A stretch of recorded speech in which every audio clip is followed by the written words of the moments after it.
These are the jobs you may not see every day, but just know we're working hard to make Hillsborough County a better place to live, work, and play. Subscribe to our YouTube page for more great county-related videos, only on HTV.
You know what I like about my morning commute? It's time to reflect. Ponder those big questions. Who are we? Why are we here? Sometimes you just gotta take those bumps in the road and keep on moving forward. Dude, you couldn't possibly be any more wrong. Stop the car.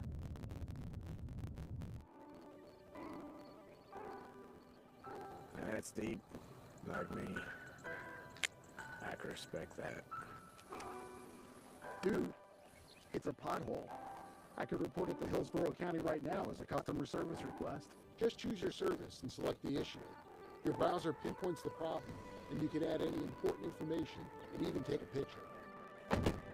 It puts Hillsborough County at your service 24/7. All right.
The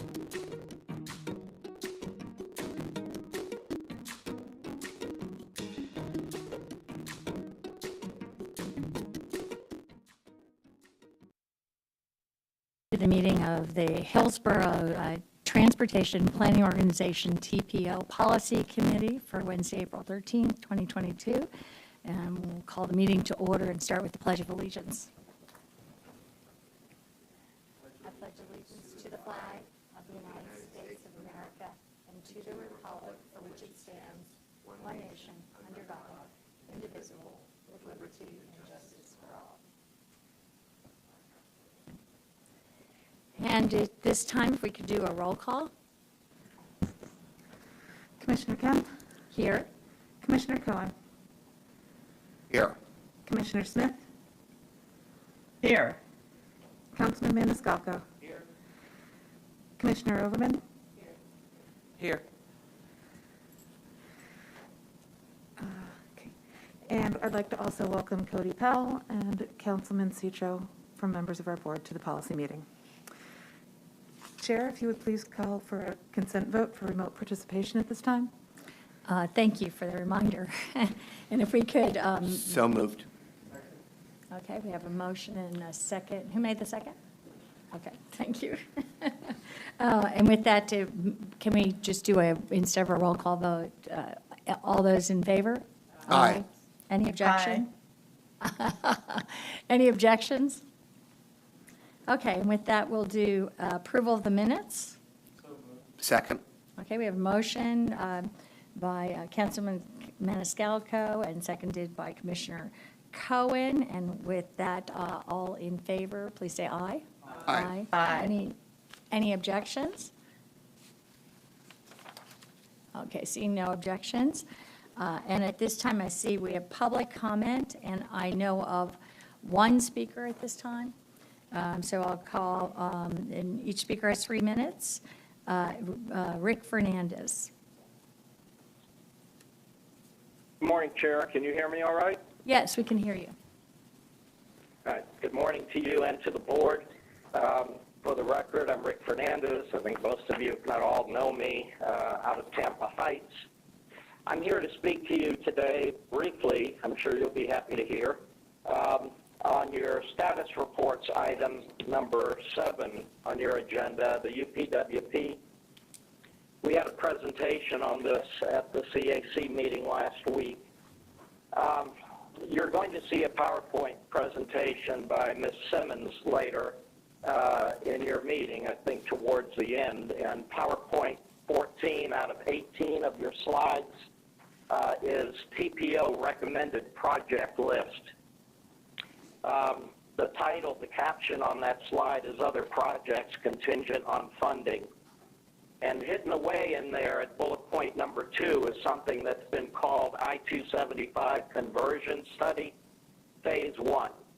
That's otherwise known as Boulevard Tampa, that some of you may recall, because the CAC recommended a feasibility study for Boulevard Tampa 3 years ago in 2019, and this board, or at least as it was constituted then, approved that recommendation, as I recall the meeting, unanimously. However, it hasn't moved anywhere, and I think I understand why in the context of the politics and, frankly, just the history we've lived through since 2019. So I'm not here to jump up and down on a soapbox about why it hasn't moved at all. What I am here to do is to basically give you a heads up about the slide and the information contained and not contained therein. When you see the slide, you're going to see an estimated cost on the slide of $580,000. And there are actually 4 bullet points, 4 projects listed on the slide. There's no cost associated with any single bullet point. It's an aggregate number, $580,000.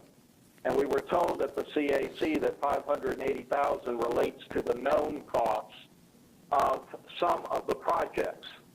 In fact, the 275 conversion study or Boulevard Tampa has never been priced out other than a $1 million feasibility study price point that was attached to it a couple of years ago, which was absolutely ridiculous and I think was meant as a poison pill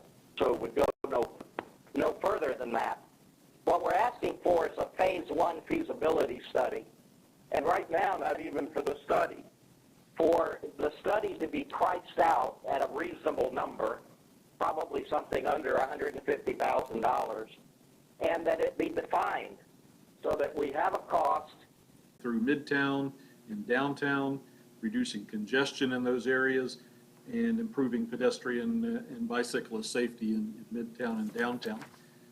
DOT has funded the design, but the construction has not yet been funded. So that is an important project to Plant City, and we want to see it continue moving forward.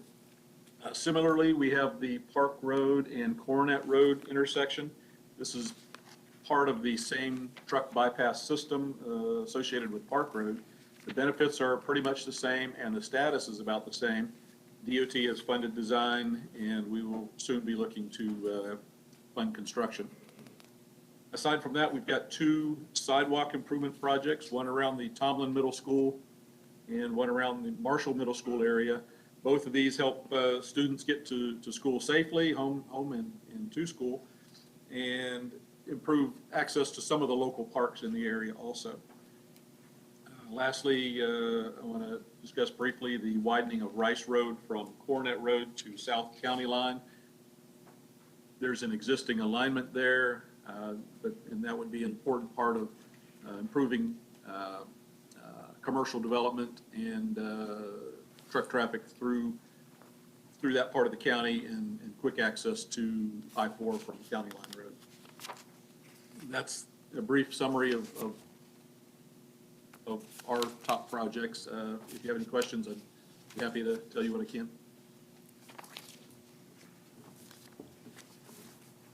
Do we have more presentations at this time? Yes. Thank you. I don't know if this is working. No, it's not working yet. It should be working. It sounds better the It closer sounds you good. are. Good. Thank you. Yes. Good morning, committee members. I'll be closer to the mic so that everybody can hear me. I'm not as loud as Johnny Wong is, but so mic definitely helps me. So, good morning, committee members. Thank you for your opportunity for consideration of the Hillsborough County's projects. I have circulated a handout. That's a letter from me, actually representing the county, on the list of projects that we are asking you to consider for prioritization in the upcoming TIP. So the Board of County Commissioners approved this list of projects that you see in the handout in the second page and the third page on February 16th. There are a total of 23 projects in the list of projects there. If you see on the first table there, table 1, are 7 projects that is already on the TIP list. Some of these projects have received funding. Thank you, TPO, for that, and DOT. So we are asking for the second phase of the project for design, specifically the Tampa Bypass Canal. The PD&E is ongoing, and we are looking for design funding for that. So those are the 7 projects that we have on the TIP already in the unfunded TIP list. So this year we are introducing many more projects than the handful of projects from the previous years. The reason being that the federal government has approved the infrastructure bill, and we want to position ourselves so that we can receive those funding as it comes through the DOT state and the TPO. One of the general criteria for a selection of funding for the projects is through the infrastructure bill is that it should be prioritized by the TPO at some level. Higher the prioritization, of course, is better for receiving these funds. So that is the reason we are looking at many more projects, because there is going to be more funding available in the coming years, next 5 years specifically, so that we are positioned. So that is the reason for many more projects than the usual handful of projects that you would see from the county. So the table 2 on the in the handout is actually the list of projects that we are asking you to consider and prioritize in the upcoming TIP list. And it's numbered from 8 through 23. Those are the new projects. Most of the projects, except for one at the very end, the 23rd project, are all Vision Zero projects. These have been selected with the main focus of reducing crashes, severe crashes, and fatalities and bike crashes in the corridor at these intersections and corridors. So 8 through 23 are projects that has Vision Zero focus. And the 23rd project is a new trail project. It's a 3-mile gap. It's been a gap for years and years. We have funding now to complete the PD&E study. We are currently underway. I think we have a viable opportunity to finish this gap. And so we are looking for design and construction money for that piece of 3 miles. You have I am a very visual person, and many of you are. So there is a map in the handout. The ones that is in the red lines actually is the projects that is already in the TIP, and the blue lines and dots are the new projects that we are requesting for prioritization. As you can see in this map, a lot of these projects are within areas that are identified as most underserved areas, and these projects benefit those areas. Most underserved areas have been identified by the Plan Hillsborough, that's the Planning Commission, in their Non-Discrimination and Equity Plan, which was adopted in 2021. So many of the projects are on those areas. So what does this get us? What is the outcome of all these projects if it is funded? That is the last page on your handout, that you can see that most of the projects, as I mentioned, are Vision Zero projects. And you can see up to 55% reduction in severe crashes and fatalities and bike ped crashes if we were to do all those projects. It is much above and beyond the target set by the TPO in their LRTP. And 10 of those projects are in the most underserved area. So that is the outcome or the performance measures of those projects in that list. Talking about real choice when not driving, the 3-mile gap and the new projects that the trail projects, when completed, we will have more than 30 miles of new trails.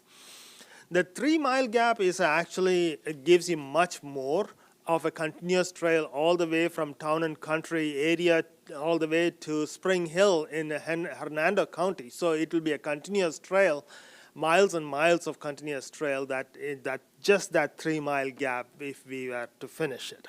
And we have all intention to finish it as soon as money is available. Similarly, the major investment projects, we can reduce congestion by 32% by a road widening project. It is road widening complete street type project, 32% reduction in congestion, and for up to 46% in crash reduction. These are severe and fatality crashes and bike ped crashes altogether, up to 46%. And of course, it varies depending on the corridor and the type of countermeasures that we use. And three of the projects are in the most underserved areas as well of those major projects, and they are also Vision Zero corridor. One of the things I have to mention in the Vision Zero corridor projects is that 10 of the 15 projects under the Vision Zero category has been identified by the TPO as high crash corridors, top 20 high crash corridor in Hillsborough County. So those are the projects. So you can see a theme that we have in selection of the projects. It's safety first. Vision Zero, safety first. That is the most important priority that the Board of County Commissioners have set. So those are the projects. And equity. And equity has to be part of all transportation improvements, and that is also the focus of the projects that we are presenting to you that have been approved by the board. And one more thing that I want to mention is that it is based on the outcomes or the performance measures that is set by the TPO, the same methodology that has been used in the LRTP. That is what we are using to come up with this list. With that, that ends my presentation. If you have any questions, I'll be around. If not, thank you so much. Thank you. Are there any more presentations? Mm-hmm.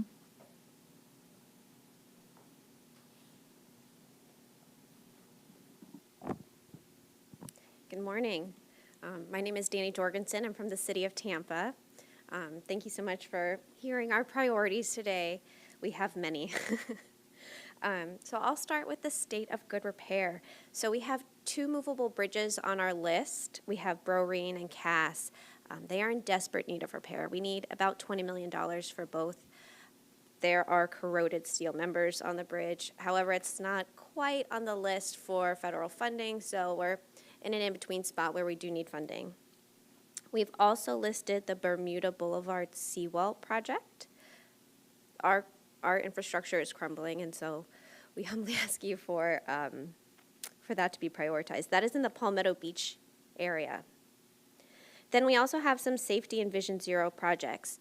The city just finalized our Vision Zero action plan, and if you'd like to see it, you can visit tampa.gov/Vision Zero. And on that, you'll see we developed a high injury network based on where the most severe crashes are, where we're seeing fatalities and serious injuries.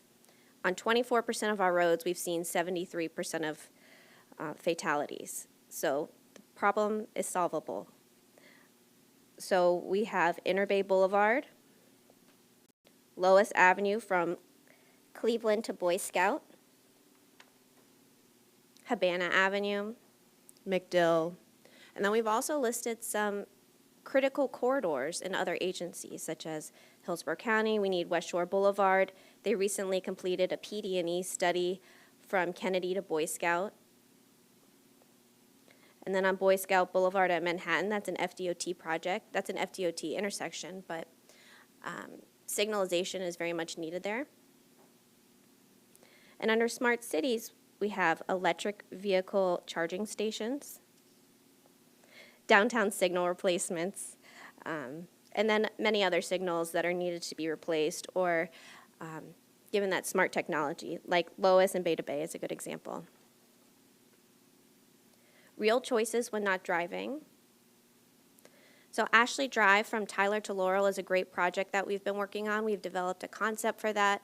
We've been working with FDOT to support that project, and that will reestablish east-west connectivity for multimodal connections.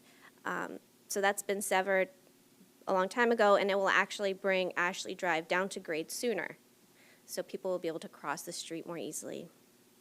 Gray Street Bike Boulevard is another exciting project we have. It will connect West Shore to downtown with a low-stress bike ped network. And then we also have 30th Street, and we've actually accomplished about 60% of the design on that project, so it's nearly ready to go. And then major investments for economic growth. The city is very focused on progressing the streetcar project, extending and modernizing that into Tampa Heights. And then we'd also like to begin the next phase of planning for where the streetcar could go once we've extended and modernized the current system. And then we submitted several UPWP requests, and we'd like to thank the TPO for prioritizing several of those studies. And I am here and available for any questions. Thank you.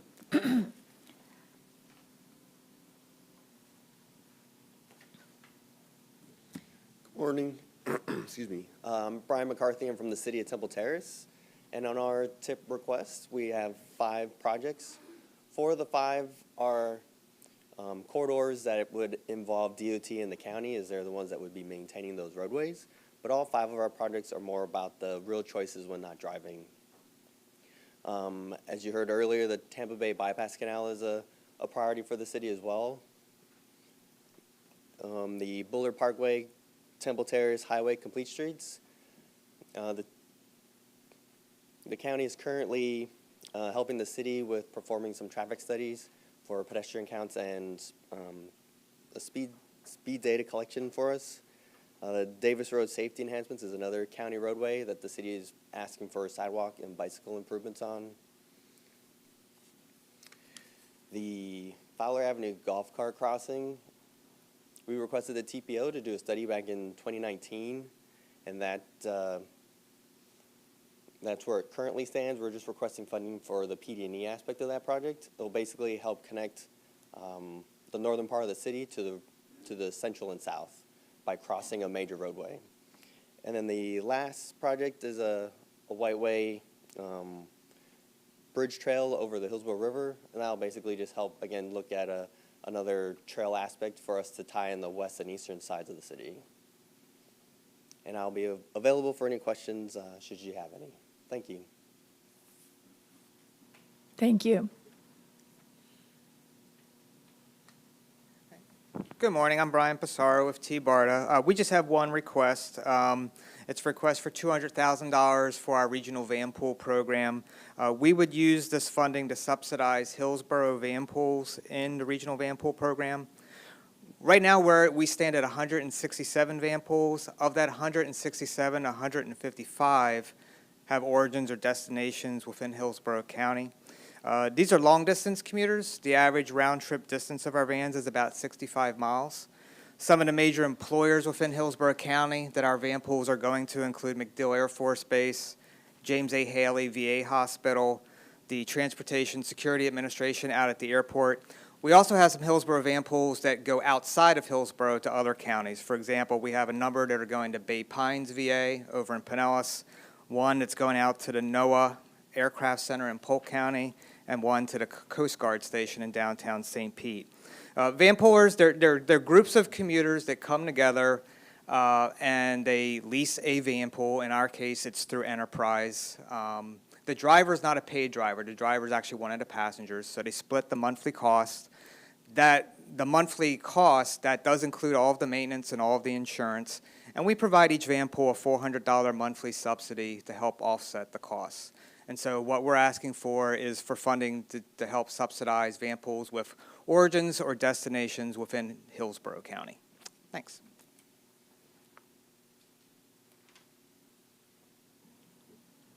Johnny Wong again. So thank you, Policy Committee. Just want to give you an update on the next steps for the TIP priorities update.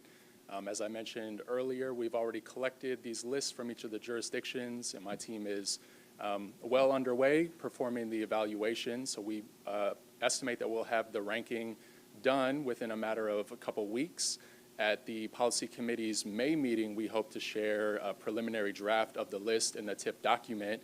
And then, of course, at your June meeting, you will see it for the final time before the TPO public hearing.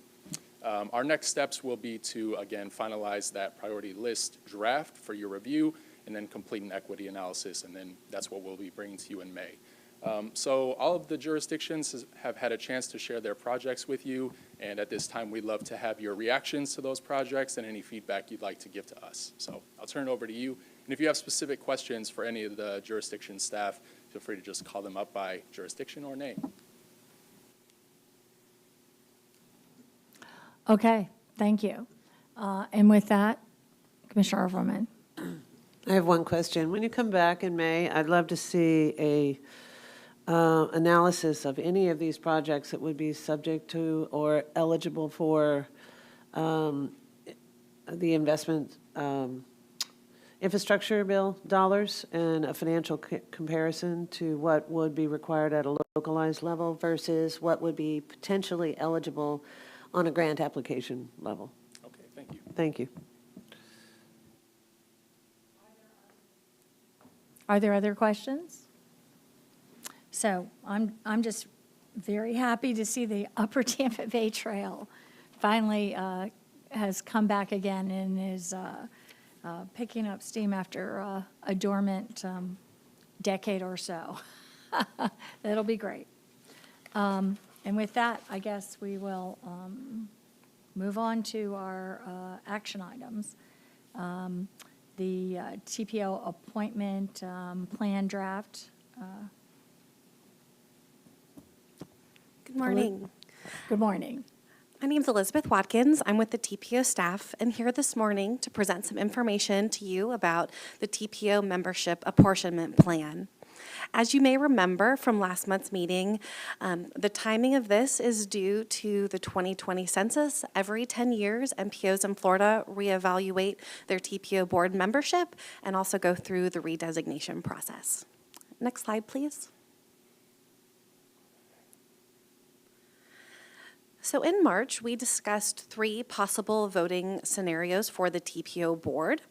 And what staff heard was a preference for option 2, which is to include only elected officials on the TPO board. So that would include the 4 jurisdictional representatives as well as the elected official from the school board. And that's supported by 3 main points that we heard. First of which is promoting compliance with the Government in the Sunshine law, which is important because elected officials often need to meet with those transportation agency representatives to talk about transportation investments in their area. And if the individuals having that conversation are voting members of the TPO board, technically, or not technically, that discussion would need to be had at a publicly noticed meeting in compliance with Florida law. It was for that reason the Florida statute was updated 10 years ago to require that the Florida Department of Transportation no longer serve as a voting member of the MPO board, but as a non-voting technical advisor.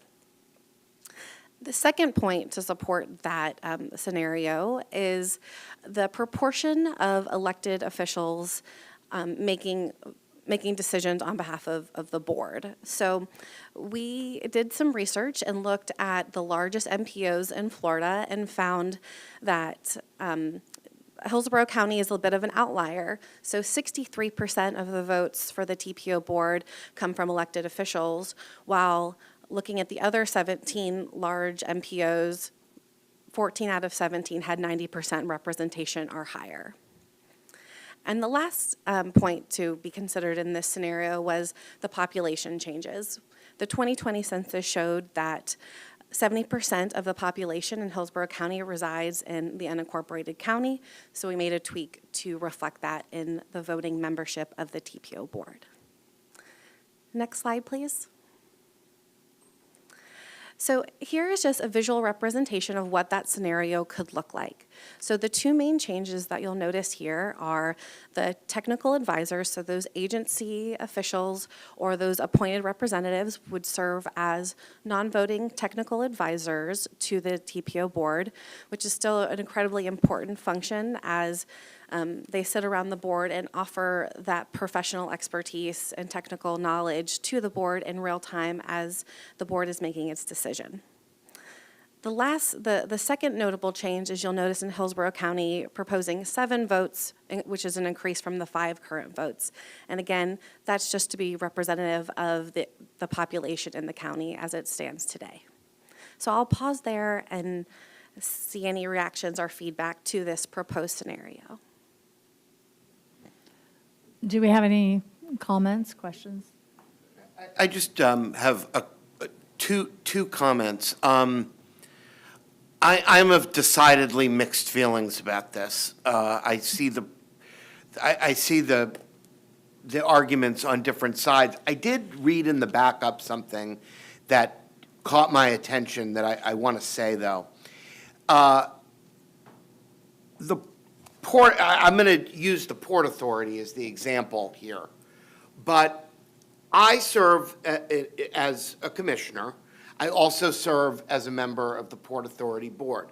Right now, their interests are represented by Mr. Klug as the general counsel. He has a vote. there was a statement made in the backup that that I could somehow take into account when I'm voting as a commissioner the views of the Port Authority. I think that's very problematic. I think asking a board member here to wear more than one hat is problematic, because the fact of the matter is that my feelings as a county commissioner might be different than my feelings as a port commissioner. And I remember when I served on the city council having this same conflicted feeling when I was voting on something as a member of the Community Redevelopment Agency, which has one motivation, and the entire city council, which has a broader jurisdiction. So I just, I'm thinking in terms of the heart, the heart overlap. I'm sure for some of the commissioners that serve on the Heart Board, there might be times when your view wearing a different hat is different. So I just wanted to throw that out there, because I do think that that's, if I'm here as an elected member of the Board of County Commissioners, it's really not putting the Port Authority's view ahead of that is not tenable, I don't think. I think you're here to vote in the interests of all of Hillsborough County. There's a place for a narrower perspective, whether it be the port or the airport, where their perspective is going to be maybe narrower. It's just a thought. Oh, the other thing is this. Having all 7 commissioners there's something a little odd about that too. Literally having the entire board plus 6 other people. I guess maybe not, but it seems like a lot. So, yeah. Councilman Citro? I'm not a member of this board, but I just would like to put in my 2 cents worth. Thank you for leaving at least 3 members of the city of Tampa. Our city's population doubles in size each and every day. And it's people coming from Pasco, Polk, Pinellas, Hernando County. And in my opinion, we should have just as much say in the TPO, if not more. So thank you for leaving that at 3 o'clock, 3 people at least. Commissioner Overman? Thank you.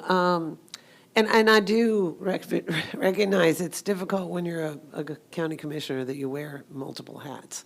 I mean, our boards, and I will suggest right now my head has a lot of hats on it. But I also serve as the TMA as a result of being on the TPO. And so I'm serving a voice for 3 counties as it represents our TPO on our regional development. And as a consequence of being on HART's board, I serve on TBARTA.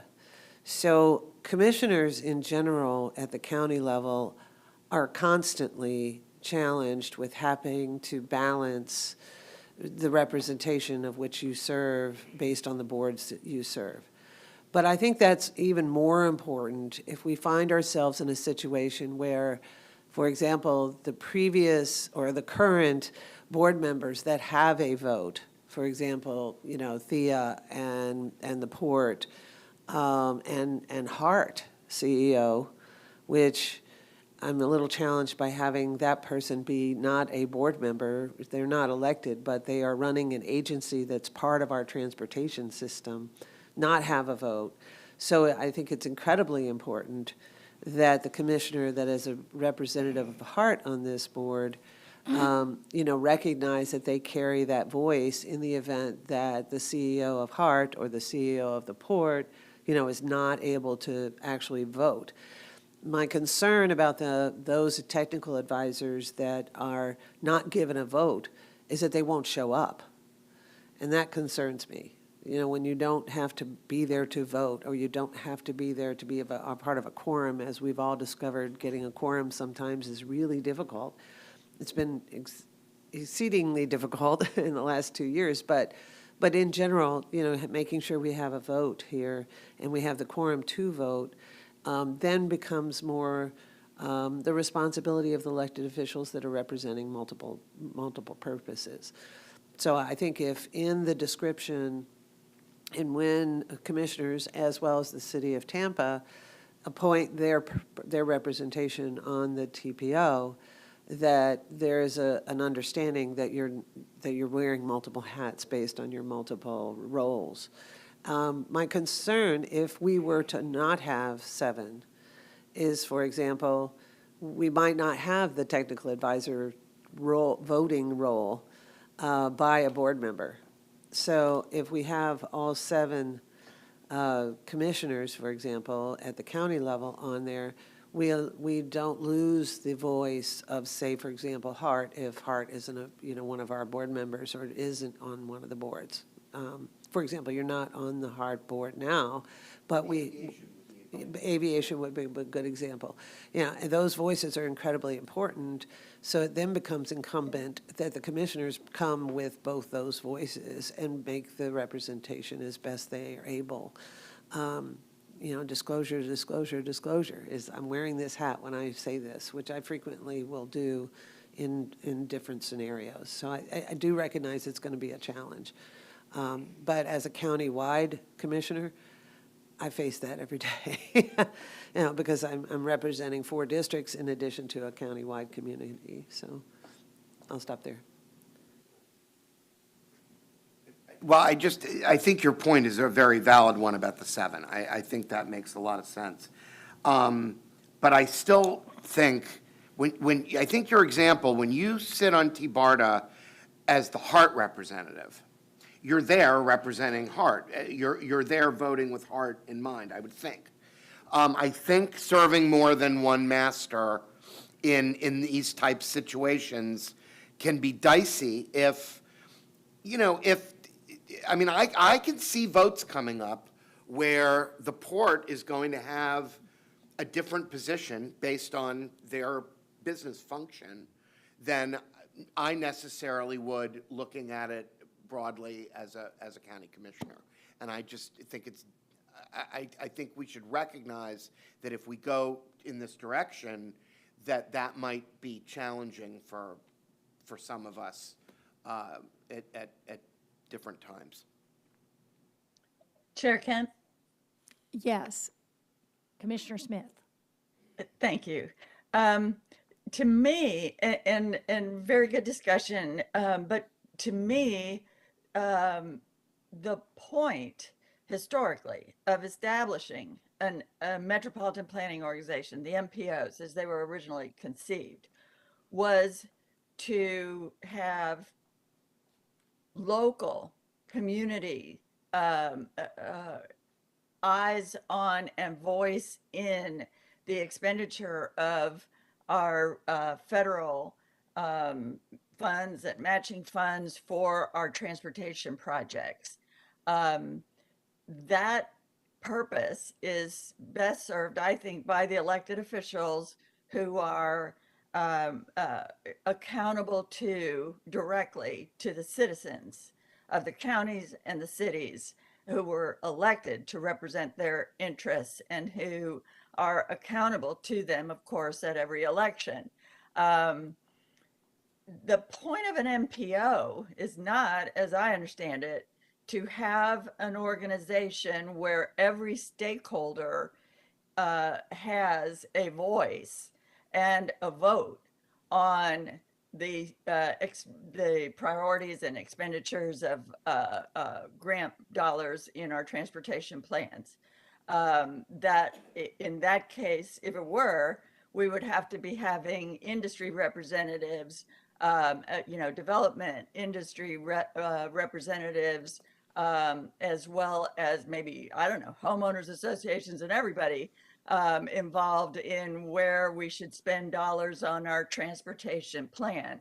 So I think it is more representative of the mission of the MPO. I think it fits better with the mission of the MPO to have these, the port, the heart, these other transportation agencies have the same status as the DOT does now as a technical representative here to help us understand the transportation planning from the perspective of these other pieces of the transportation pie or the transportation, network, let me say.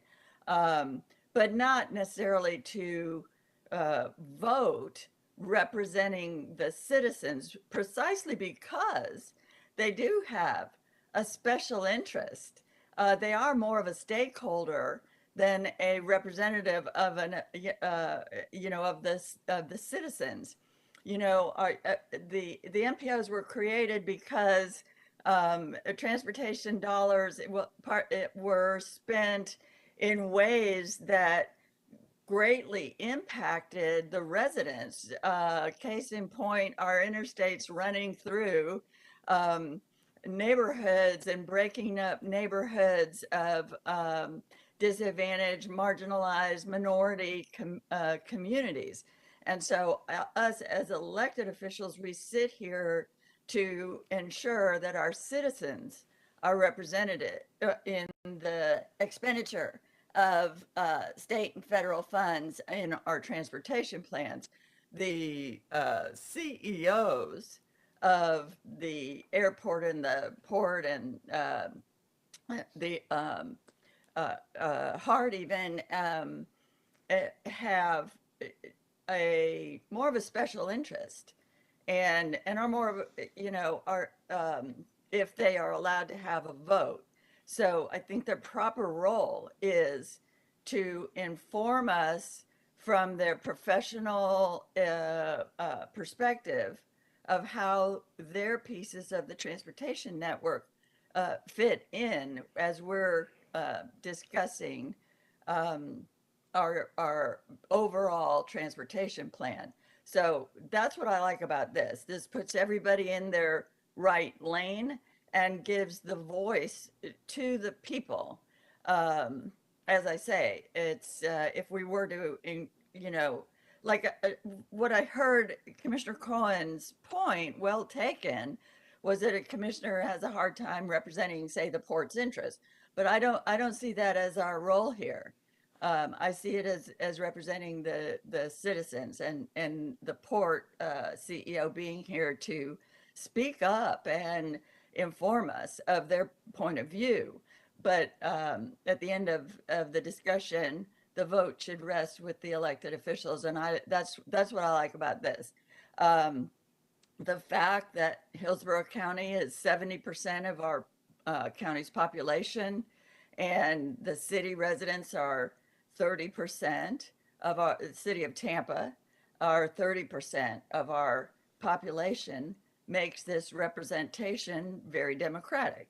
And that, I think, suits its historic role as well. So I feel very supportive of this suggestion for how we should reformulate the apportionment. Thank you. Thank you. And I'll just make some comments here before. I thank the staff for bringing this back.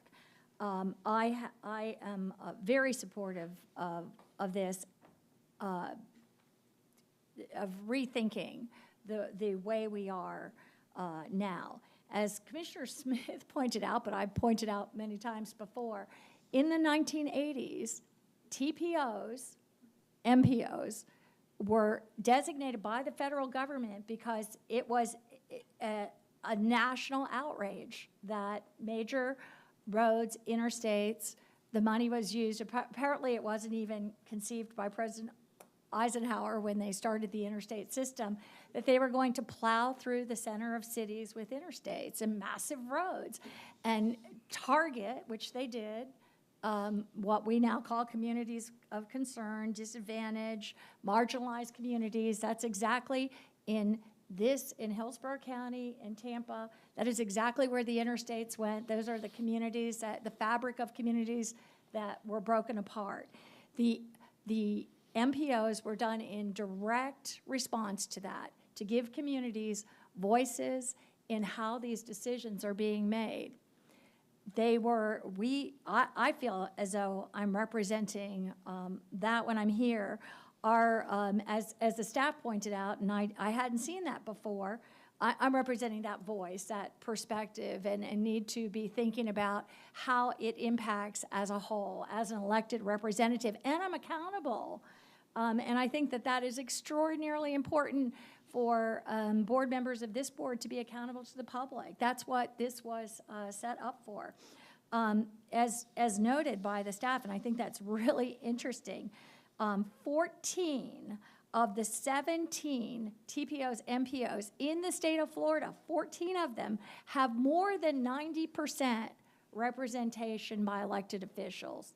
I think that is the kind of what we should be looking for when we look for how we formulate our MPO, our TPO. 90%. What we have here, I think, is the lowest in the state. 63% elected representation. I feel like that is not actually adhering to the original intent and purpose of the MPO and TPO. I'll say, too, that all 7 commissioners, I was a little taken aback thinking about that, but we already have 5, plus a substitute commissioner. But here's what I have noticed. To me, one of the most important jobs of a commissioner that I have seen is in transportation and land use.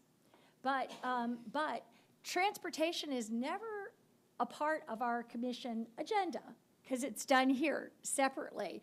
I really think, just like the EPC, the Environmental Protection Commission, it's a board of the county commissioners acting as the EPC. I really think that this, in coordination with the cities, is really the model to have, honestly. I think it's not a time to, I guess I have also, when I thought about voting, as I'm Hart chair, but voting as someone who cares deeply about Hart, quite honestly, when I do that, for me, it's not a conflict ever in terms of what's best and for the community. I guess I see them as paired in my decisions that I make. I don't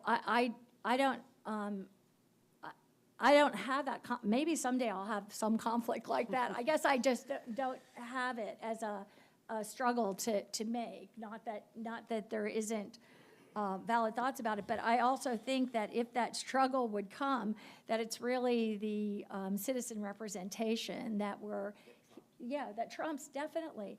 But I can appreciate the technical advice that unelecteds can give.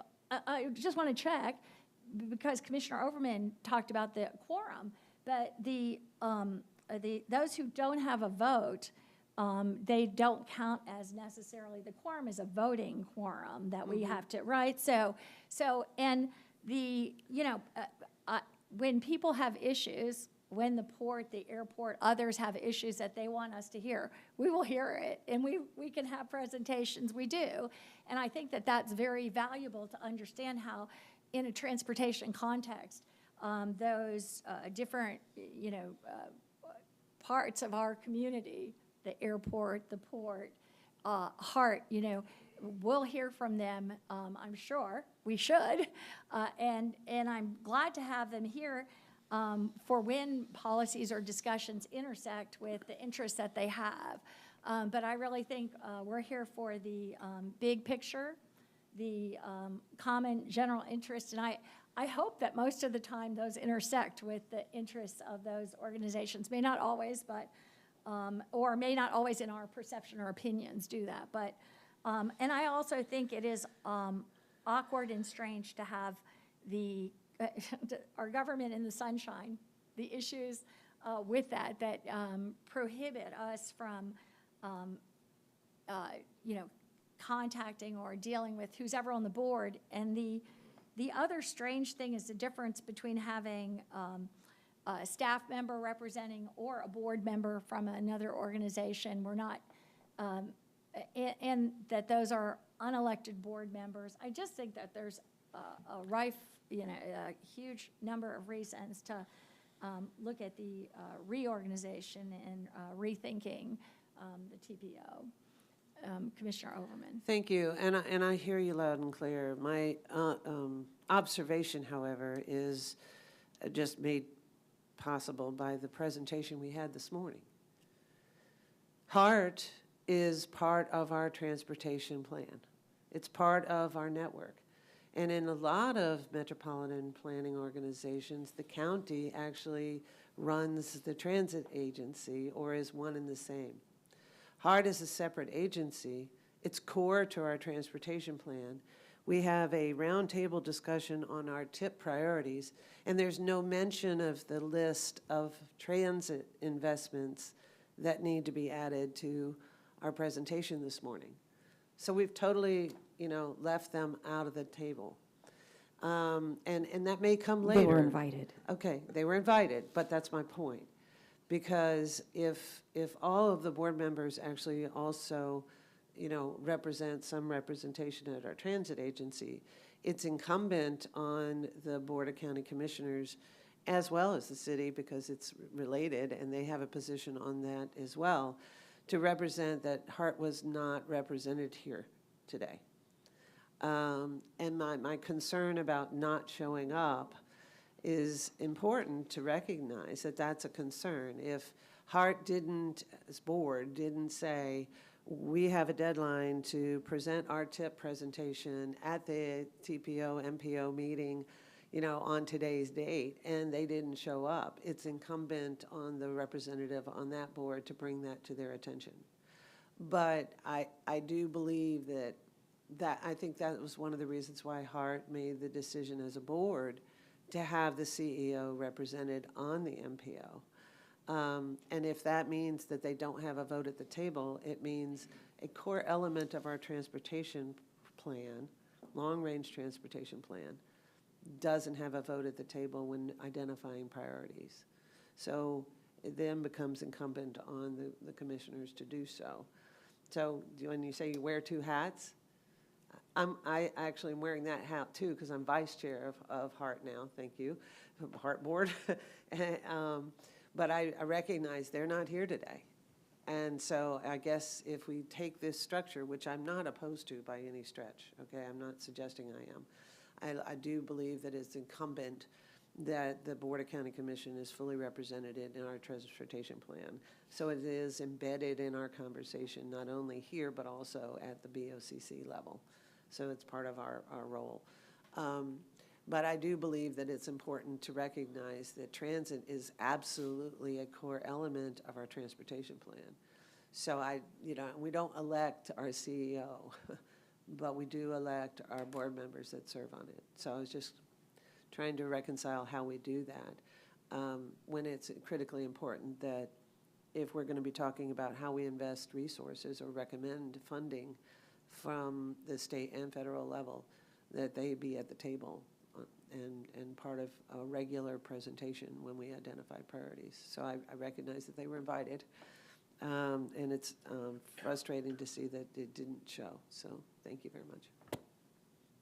Thank you. We have some other comments. Oh, I'm sorry. Go ahead. Thank you, Madam Chair. Quick questions. Of the 17 TPO, MPOs, how many of those jurisdictions have a planning commission like we have? I'm sorry, I don't know the answer to that. Beth, do you know if there are other statutorily required planning commissions like Hillsborough County's? I don't believe there are a lot of them in the state. The City County Planning Commission was created especially in statute to draft the comprehensive plans for all 4 jurisdictions, and so it's fairly unique, but we would need to check. There might be a couple others around the state. There are, of course, regional planning councils all across the state. The Regional Planning Council currently has a seat on our technical advisory committee, but not on the board. Well, and I asked that question because with the current structure of the board, I think that so many different voices have a chance to be heard. And you see, I heard someone say, I don't know which person said it earlier, that, you know, you're giving voice, you know, to the people. But really and truly, what I see with the new apportionment plan, it's really giving a voice to the politicians, not the people. You're removing people from the board, potentially. You're not actually making it very inclusive. And right now, the current status quo, you know, is actually very diverse. And so I just like to point that out. I also am concerned that the Planning Commission would, you know, potentially be losing, you know, a vote, given what we currently provide, you know, to all the local municipalities here. So for us to not have, you know, a seat at the table sort of makes us diminished, in my viewpoint. And then the last thing that I would like to point out is that with the county having potentially 7 votes and a 13-member, you know, board, so whatever the county wants to do is going to happen. City of Tampa, you know, no one would actually have to really take their positions into consideration. Plant City, you know, Temple Terrace, you know, no one. So, you know, at least if, you know, you want to make it all elected officials, you know, have it to where there's 6, you know, county members and, you know, 4, you know, the City of Tampa, you know, so that way there's just something that I think is a little more equitable, a little more fair. So, thank you. And I have a comment as well. Thanks. Yes. Thanks. Just looking at the Mpo Act, and it says in there that the Mpo is involved in the planning of transportation facilities, including seaports and airports. And I think that's really important that the Mpo gets involved in those type of matters. So the Act goes on to say that the Mpo may include members of a statutorily authorized board of an agency that operates a major mode of transportation. And that's why airports, seaport, et cetera, we're members of this because we're impacted by that. And it's not any developer. The statute specifically says major modes of transportation. I think it's important that we're involved and we have a voice in this. It's not because just transportation matters, but also it's intermodal. So in the port, for example, and the airport's the same way, but the seaport, we have, you know, cargo coming in by water. It's going out by road and rail. You know, we're impacting the community. So it's really important that we coordinate and work with the community and understand the issues as well. So for me, serving on this board, it's very important that I understand the issues that this board faces as well when we're making transportation decisions that could have impacts on the community. It's one of those things, it's understanding consequences sometimes. You do something, you don't realize the reaction and what the impact is going to be on the community. One of the big things we've done in the past, we don't speak a lot of this particular board, but we spoke out a decade ago, probably in 2000, 2009, 2010, on the I-4 connector. The I-4 connector wasn't on the top 10 of the priority list of the Mpo.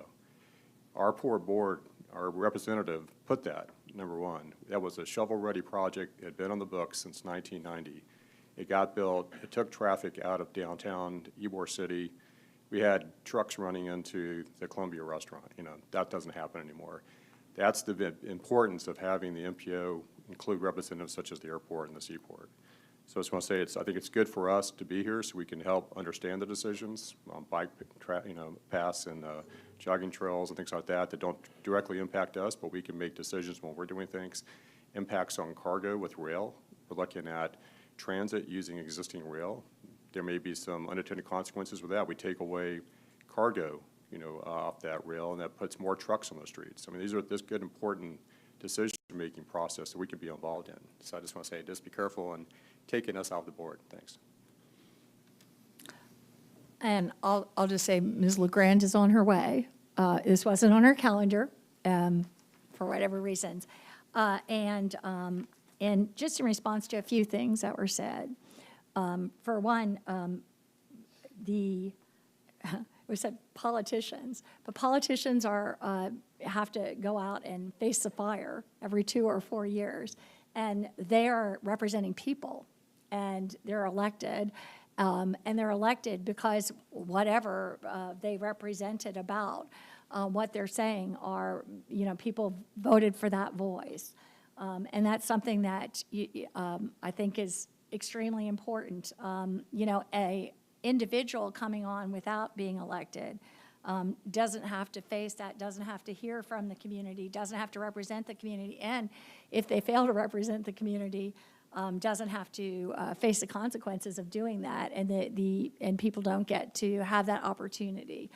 And I'll say this as well: the county commission doesn't vote as a block at all. So that, and I think are very, we have not found a problem, at least I haven't heard about it, where the interests of Temple Terrace, the city of Tampa, or Plant City aren't considered and taken, because as well, the county commission, at least 4 county commissioners, a majority, are accountable to each of those districts and those communities, and sometimes more. So for them to not be responsive to that would be a problem. In terms of, and I appreciate the technical expertise in the story that Mr. Kluge told. I think that those kinds of things should come to this board, and this board should be, making those decisions, and whether they come because you're here or the board is here as a technical representative, or because they come and they make this presentation. I'm not sure that the single vote is what makes that happen, the single vote of any district or interest. And I would say too, in terms of just the planning commissions, I think are only the only jurisdictional planning commissions that we've found are that are similar to ours are here in Hillsborough County and in Broward County. But there are, as we learned yesterday, all kinds of land use types of planning commissions, even in all the surrounding counties of some sort. They're just not quite composed, I don't think, the way our planning commission is composed here. But I think it's very important to move up this representation, to have the technical expertise, the kinds of issues that things like the port or airport, which aren't on any of the, probably if we looked, and I don't know about that specifically, but they're probably not on any of these other MPOs at all. And by the way, most of the ports and airports too are part of the counties, like the like Hart, but under county staff. But I think it's very important that we make this a representative body, as it was originally intended, to move back in that direction, but to keep the contributions of the organizations, particularly in terms of their projects or needs or staff, just with the kinds of discussions and presentations, which we have had and have at our county commission as well, from time to time, in terms of how we make decisions. But I think there is has been a big missing piece, actually, when I think about the agenda of our county commission in particular, and how this is.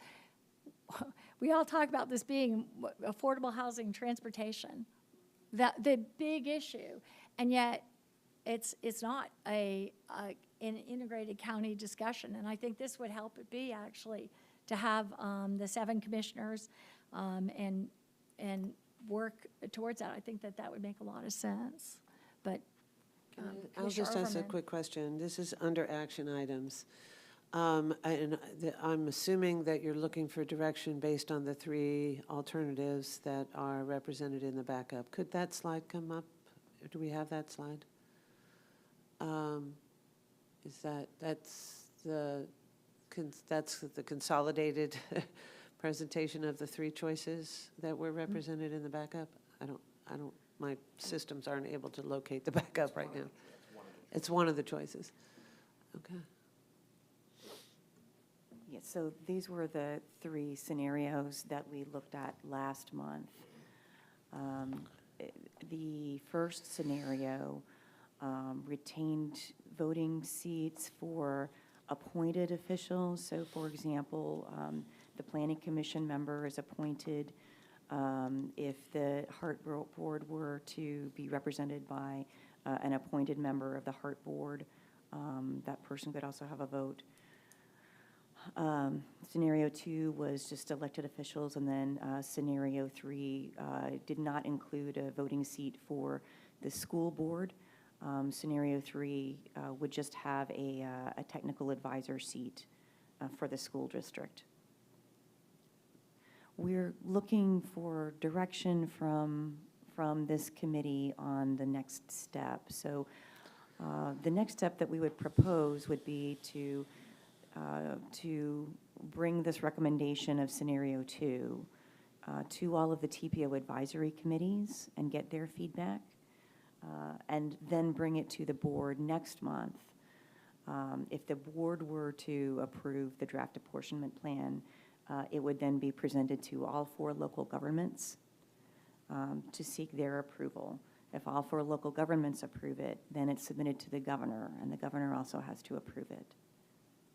Okay, so it sounds like, given the length of the process, I'm going to move that we follow the process that Ms. Alden just, and move forward with presenting it to the advisory committee. Advisory committees. And then to the local governments for approval, and then ultimately for the board to approve first. Oh, well. We would propose to seek board approval, TPO board approval, before going out to the 4 jurisdictions. Thank you. Second.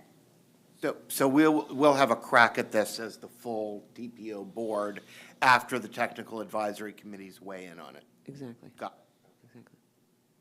Okay, we have a motion by Commissioner Overman, seconded by Commissioner Smith, to move this forward, and we'll do a roll call vote. Can I say, Yeah. excuse Go ahead. me, one quick thing, just to underline a couple of really important points.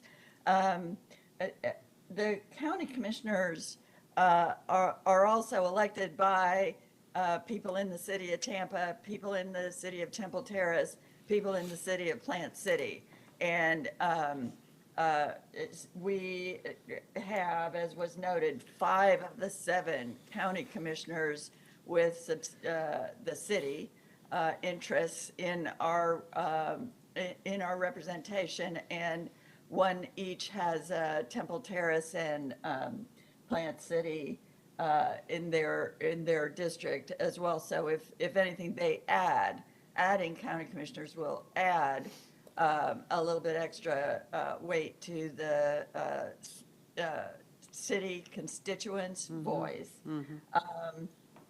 I think that it's important to really think about that advantage of moving the non-elected technical advisors out of voting roles into an advisory role where they have a seat at the table, they have a voice, they have a very important voice, but they're not hobbled by sunshine, as was noted. And so we can all talk to them as well as any other stakeholders or interests in our transportation plan. And I think that could be really a more effective way, having that voice without one, as opposed to one vote, could be more effective. And certainly we all sitting here greatly respect I'm sure I speak for everyone when I say we all greatly respect the perspective and the experience and the professional capacities of the other transit agencies, CEOs, and take that into consideration, whether whatever seat you end up in. Thank you. Thank you. Okay. Yes. Thank you very much, Madam Chair. To that point, two major interstates joining in one place and a multitude of other type of transportations meeting in one place, then shouldn't we have 5 city council members on this board? And that is just a question that I don't really want to have answered. But to that point, again, our population doubles in size each and every day, and it's due to transportation coming in through major highways into this city. So to that point, I strongly feel that we need 2 more people from the city on this board. Just just so you know, and I think this will probably be, Ms. Alden, maybe you could speak to this, but MPOs, TPOs are statutorily determined by the federal government under federal code. And it has, but I understand, and I think it's a good point, but they are, I would believe that they are, that there is jurisdictional, that they do a very important, that's what this is about, population in terms of jurisdictional representation. For instance, on here, Temple Terrace and Plant City are not equivalent. To have one full person from each of those aren't equivalent as well. But that is when we're looking at the very specific population numbers in those communities, that's, I think, what we're determining this by. But could you speak to that, Ms. Alden? Sure, just briefly. So what is in the Florida statute is a reference to proportional representation, and I believe that's in the federal law as well. And so that's why we're doing this post-census and looking at the share of population as compared to the share of votes. So that's where we were going with the numbers. I thank you, Ms. Alden. Thank you, Madam Chair. But just, again, we heard from the port saying how much traffic comes in and out of the city.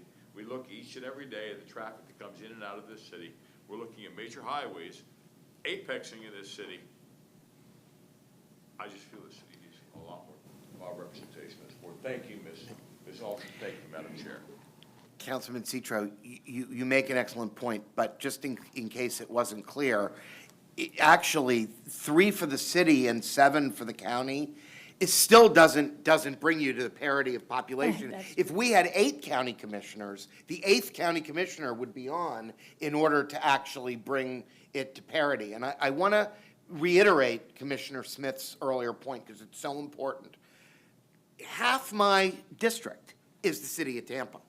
So, and I'm elected by those voters as well, and I live in that portion of the district.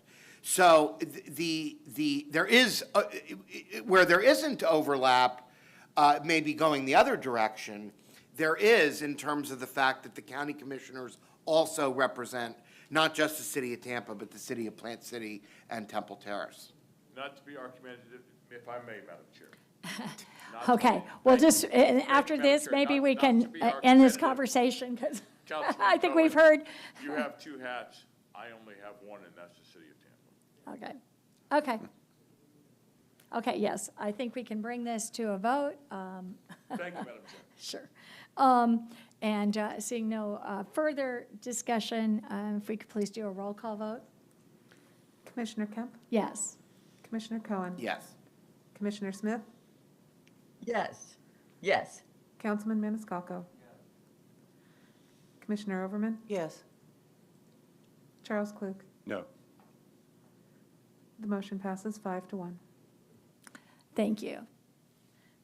And with that, we will now move on to the letter requested by the Policy Committee regarding I-75 PD&E studies.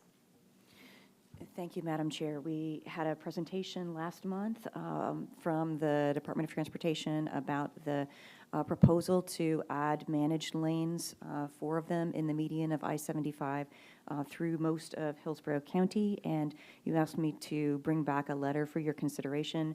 The letter has 3 points.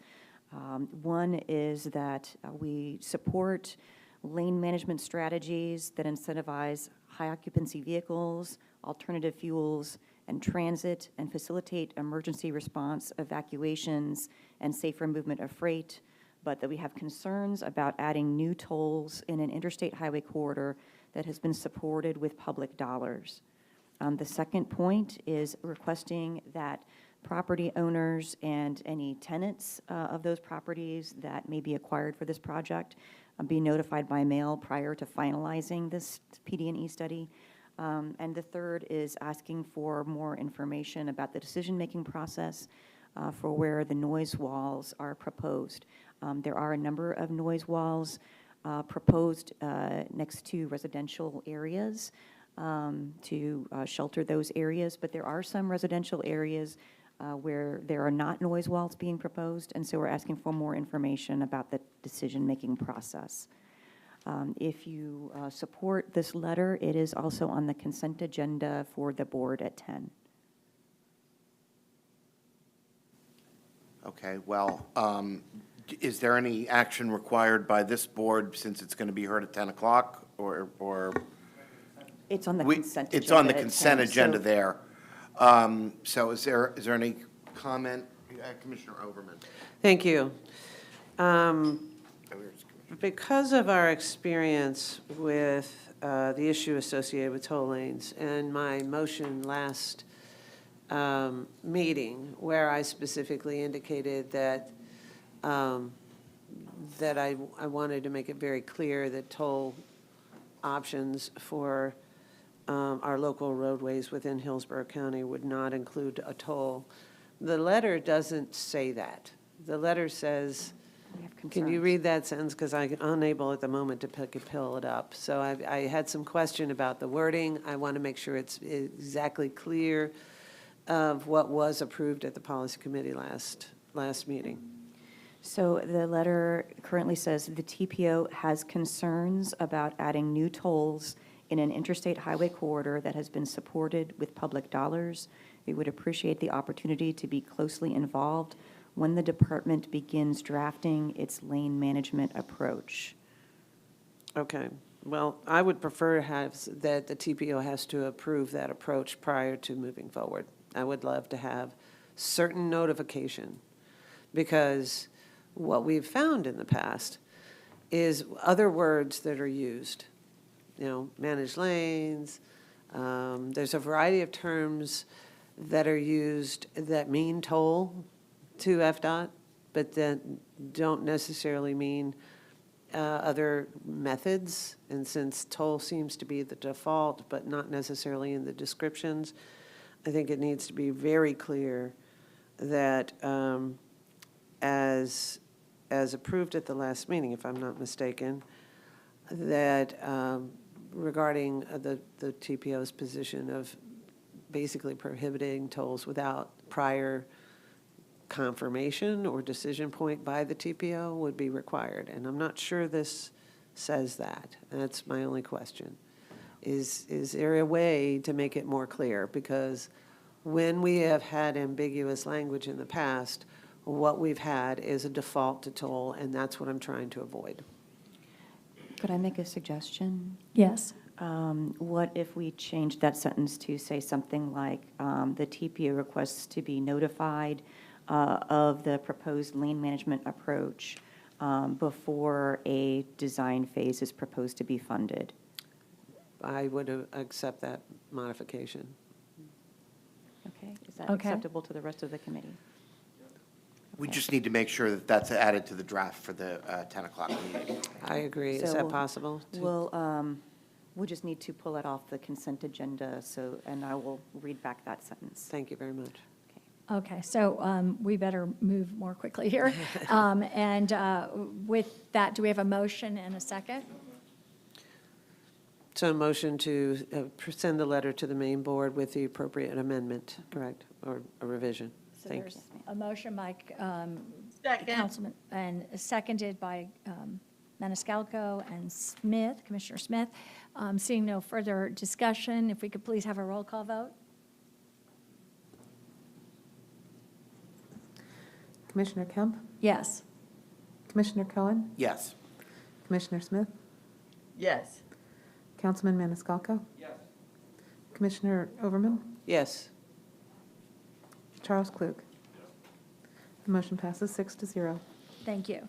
And we will move quickly to status reports. Maybe if we could, I don't know, this is big, but It might be too long a presentation for us to handle here. So why don't we plan to bring that back to, we can have a discussion at the policy committee next month. It will also be on the board agenda for approval next month. So I will make some time for individual briefings with you all to talk about what's proposed in the next 2-year planning work program. okay. Thank you. And with that, I guess we will quickly go to, and I would like to say someone from Hart is here, but they weren't prepared to make the tip at this time, but we will have someone at the meeting here. We'll move to old and new business. And hearing none, we can stand adjourned. Thank you. Okay. I went running around for this guy back there. I didn't feel comfortable doing the tip. Okay.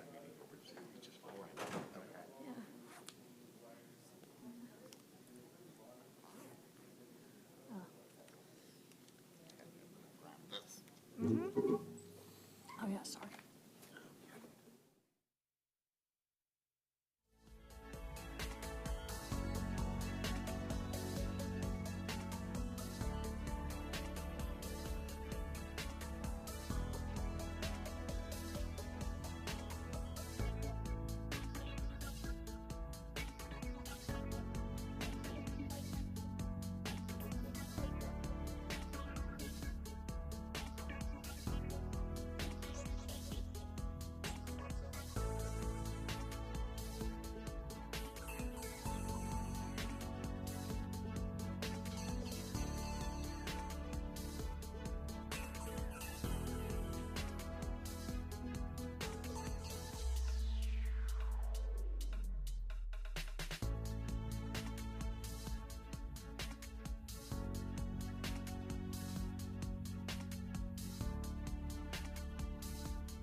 Good morning, everyone, and welcome to this meeting of the TPO Board for Wednesday, April 13th, 2022.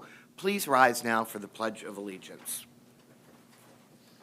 I pledge allegiance to the flag of the United States of America and to the republic for which it stands, one nation, under God, indivisible, with liberty and justice for all.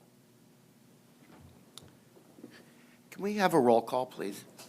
Commissioner Cohen? Here. Commissioner Kemp? Here. Commissioner Overman? Here.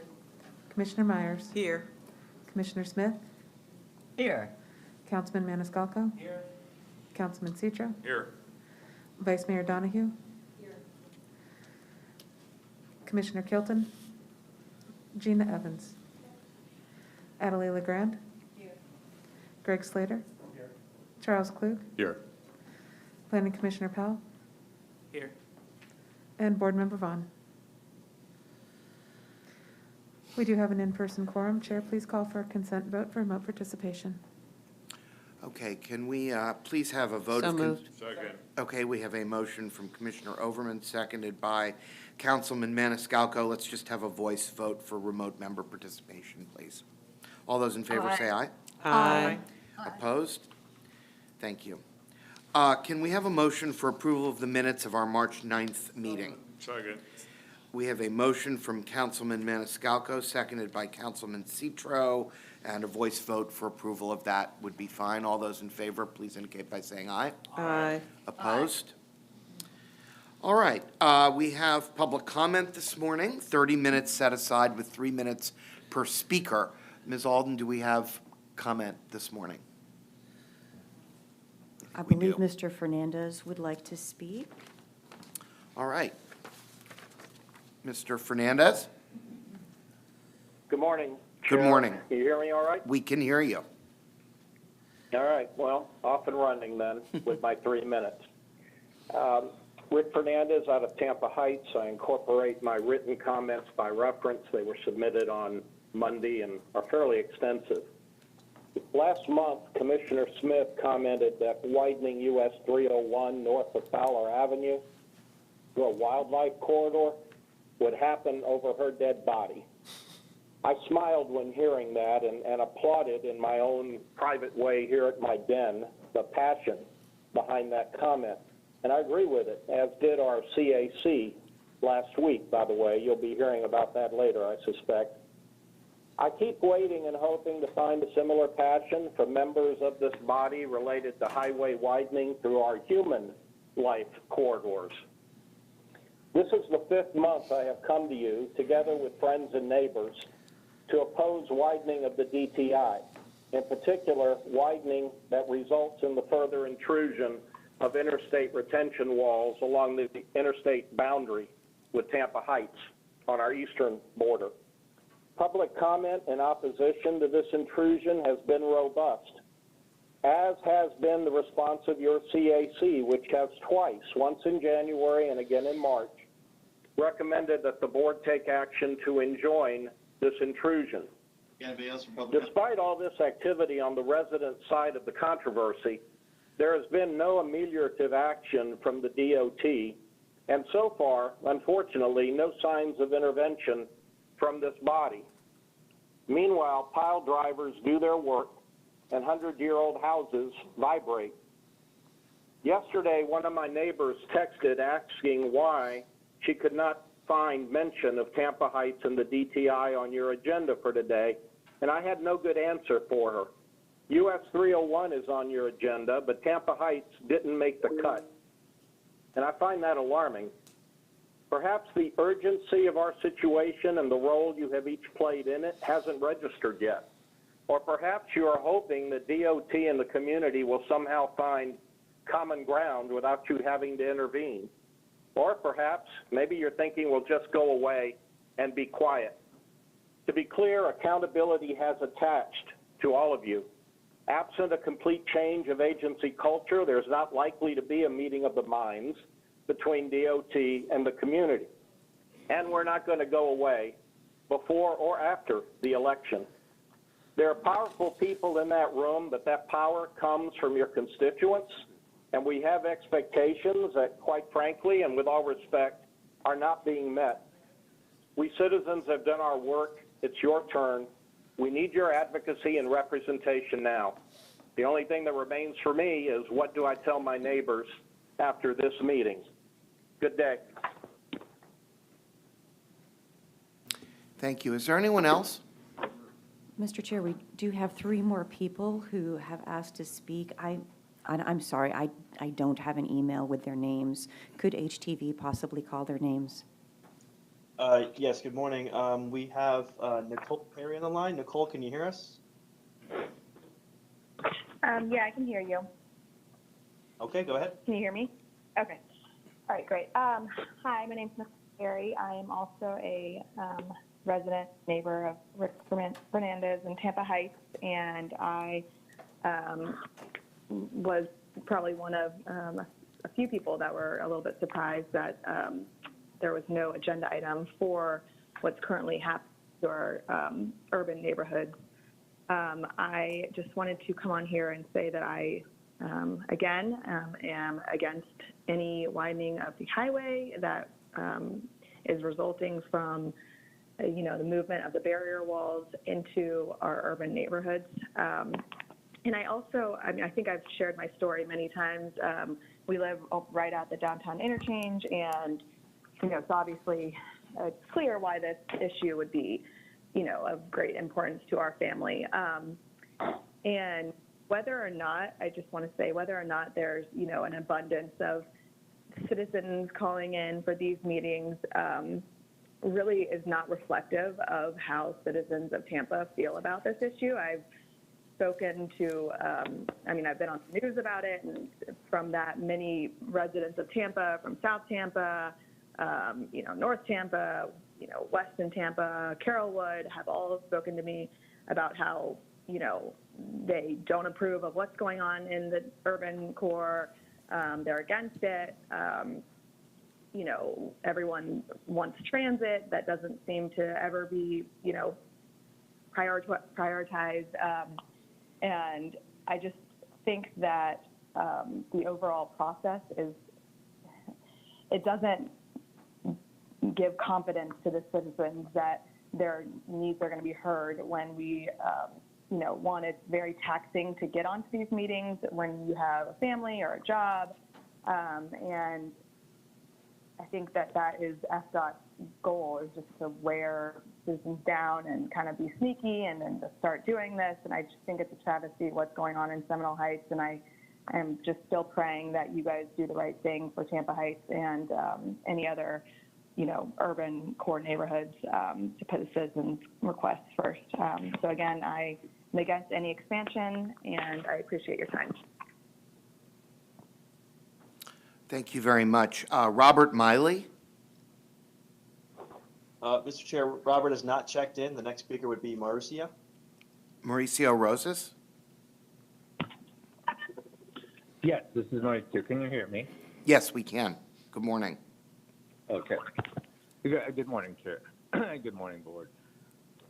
First, I want to clarify a couple items. One is that the continued expansion of the highway is not dependent on whether or not the AFT is passed. The All for Transportation tax has absolutely nothing to do with 275. So that's one point that needs to be cleared. Secondly, the board had asked FDOT to look into Osborne and Chelsea underpasses. We did this several months ago. I brought it up to the attention of FDOT 6 months ago. And originally, the reason was given that those could not be made vertical, the underpasses could not be made vertical, because maybe there was a problem with construction. But once we looked into it, once the Department of Transportation looked into it, they said that the only reason that they did not go vertical on those two was because they may have been cost savings. Since we're not doing a full rebuild, there may be cost savings.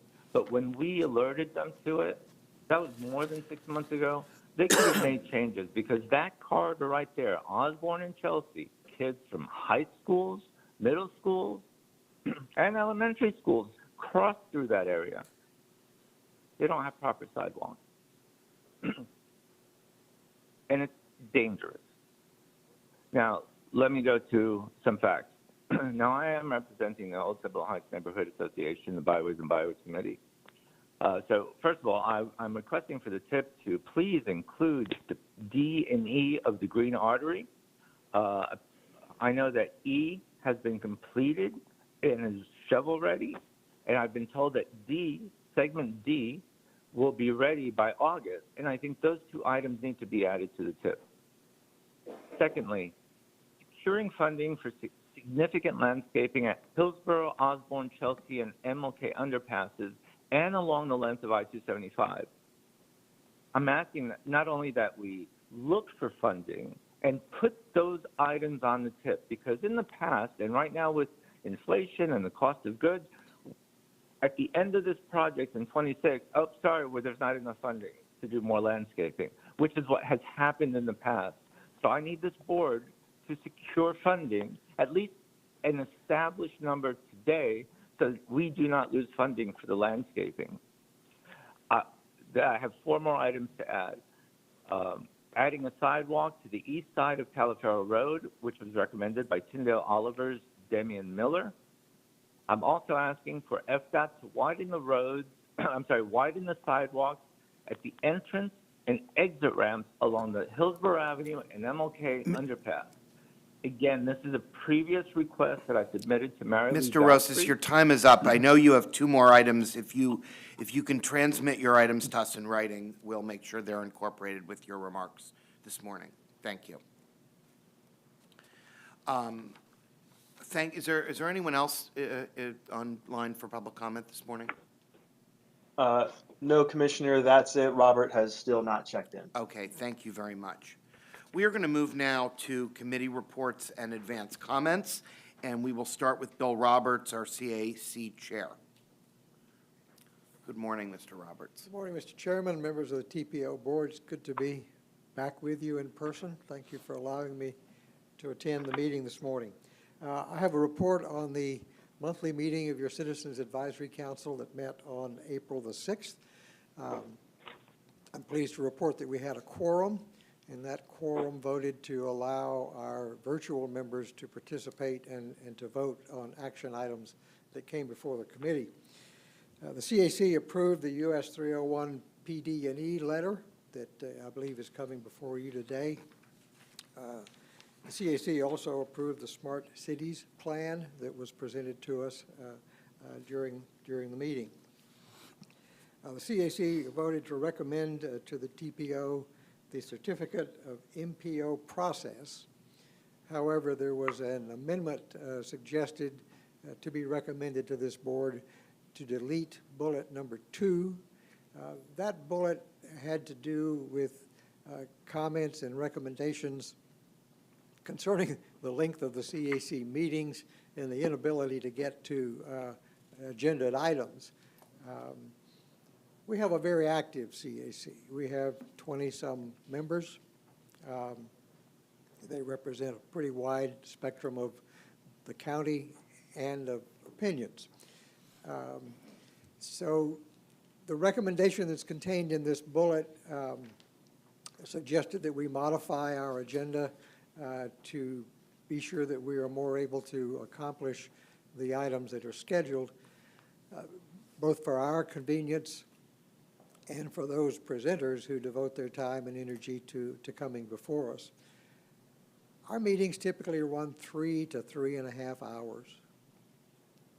This committee began when I joined it a few years ago. An hour-and-a-half meeting was a long meeting.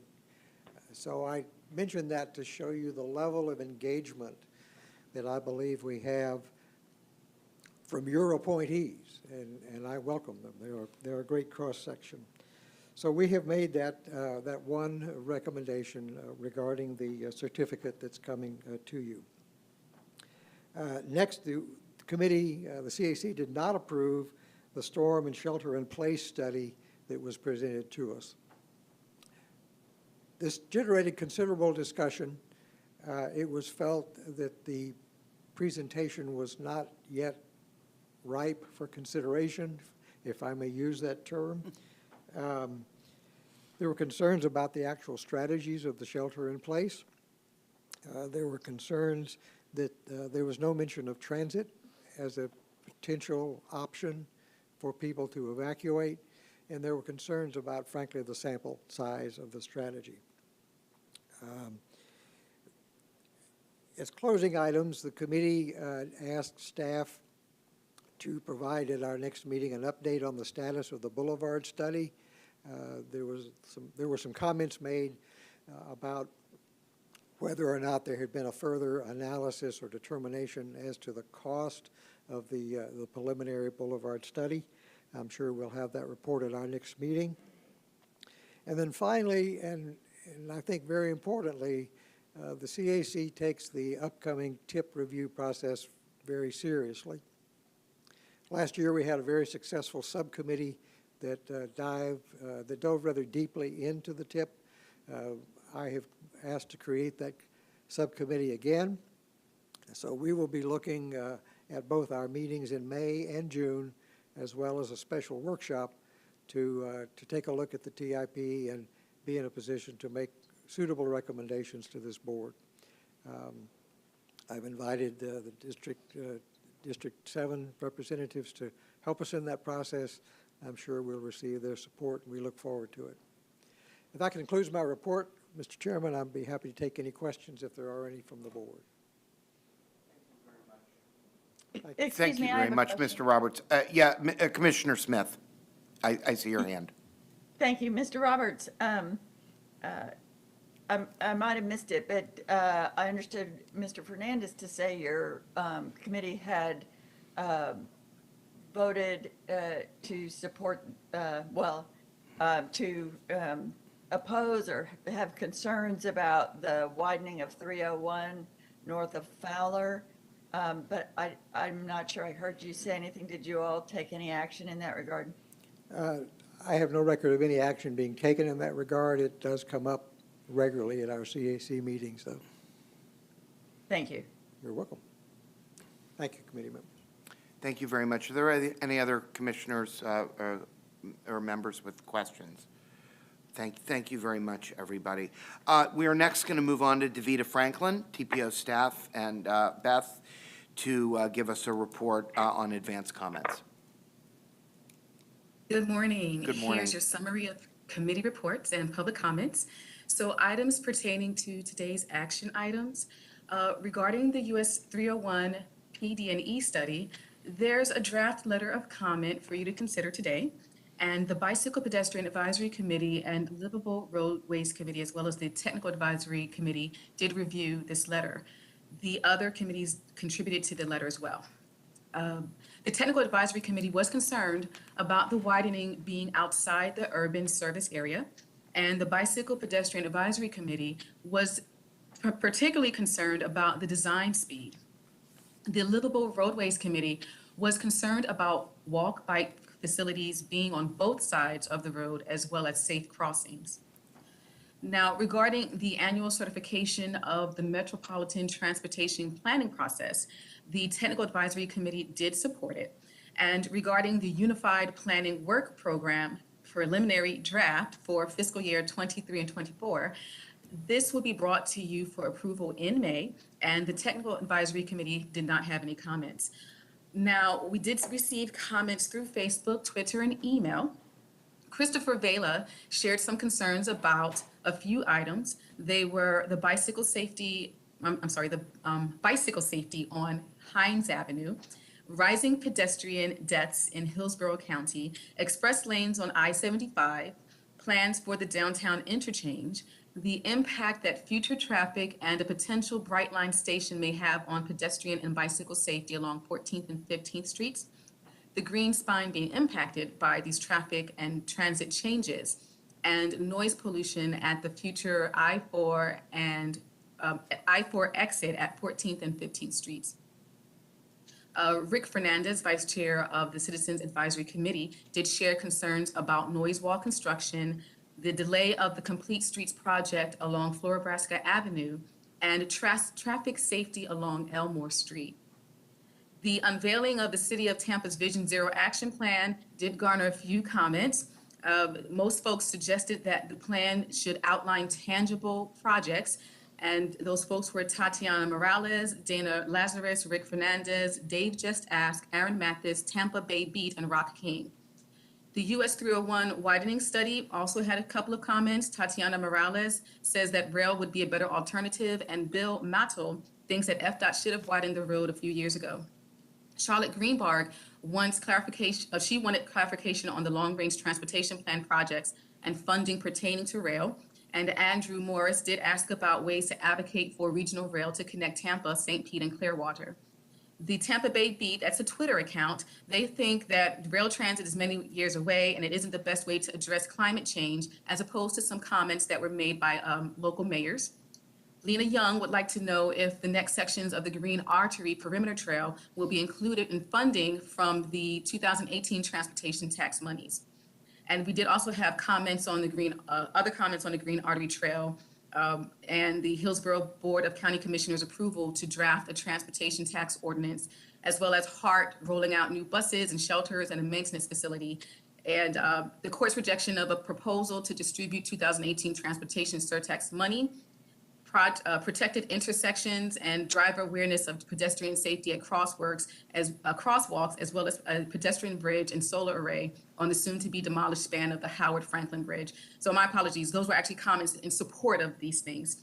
And we did also receive a late submission from Dana Lazarus. She says she's a homeowner and an urban planner from zip code 33605, and she requests that you remove line items 8 and 9 from the Transportation Improvement Plan per the Citizen Advisory Committee's resolution. And she thinks that the recent equity profile passed by the Hillsborough County Board of County Commissioners and their findings on transportation equity, as well as our 2021 equity plan, should support your decision. So this concludes my report, and now Beth Alden will give a summary of the policy meeting that just occurred. Thank you. Thank you very much. Thank you, Mr. Chair. The Policy Committee meeting at 8:30 started off with a presentation from all of our local jurisdictions about their requests for funding for prioritization of projects in the Transportation Improvement Program this year. So that is kind of a first step in our TIP development, soliciting projects from all of the jurisdictions. Next month at the Policy Committee, we'll be looking at a preliminary draft of this year's TIP update and priority list update.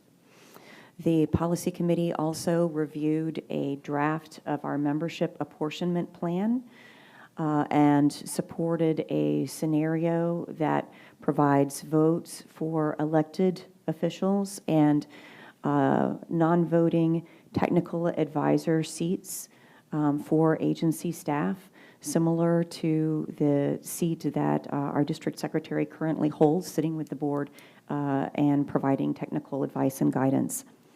That draft apportionment plan will be presented to all of the TPO advisory committees over the next month to seek feedback.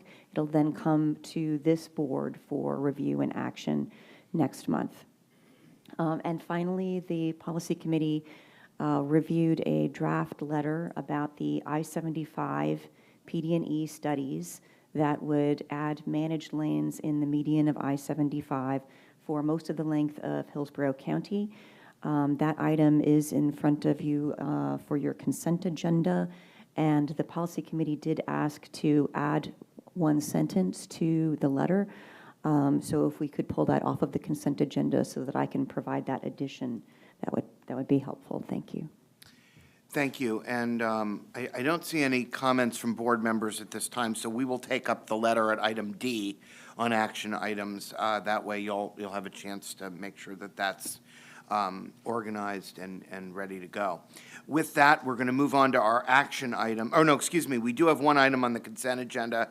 That is committee appointments, and so we can entertain a motion for that now. Move approval. We have a Second. motion from Commissioner Overman, seconded by Commissioner Myers. All those in favor, please indicate by saying aye. Aye. Opposed? Aye. All right, thank you very much. That item passes. We have 4 action items this morning, and the first is the US 301 PD&E study from Fowler Avenue to State Road 56 and the TPO letter of comment.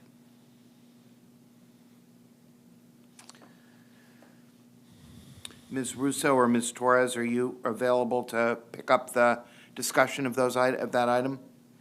So this Good item morning, will be Mr. presented Chair. by Mr. Kirk Bogan with District 7. Is that you on the line, Kirk? Yes, Thank you. I'm here. Thank you. I had that written down on my other copy of the agenda, so thank you. Go ahead, Mr. Bogan. All right.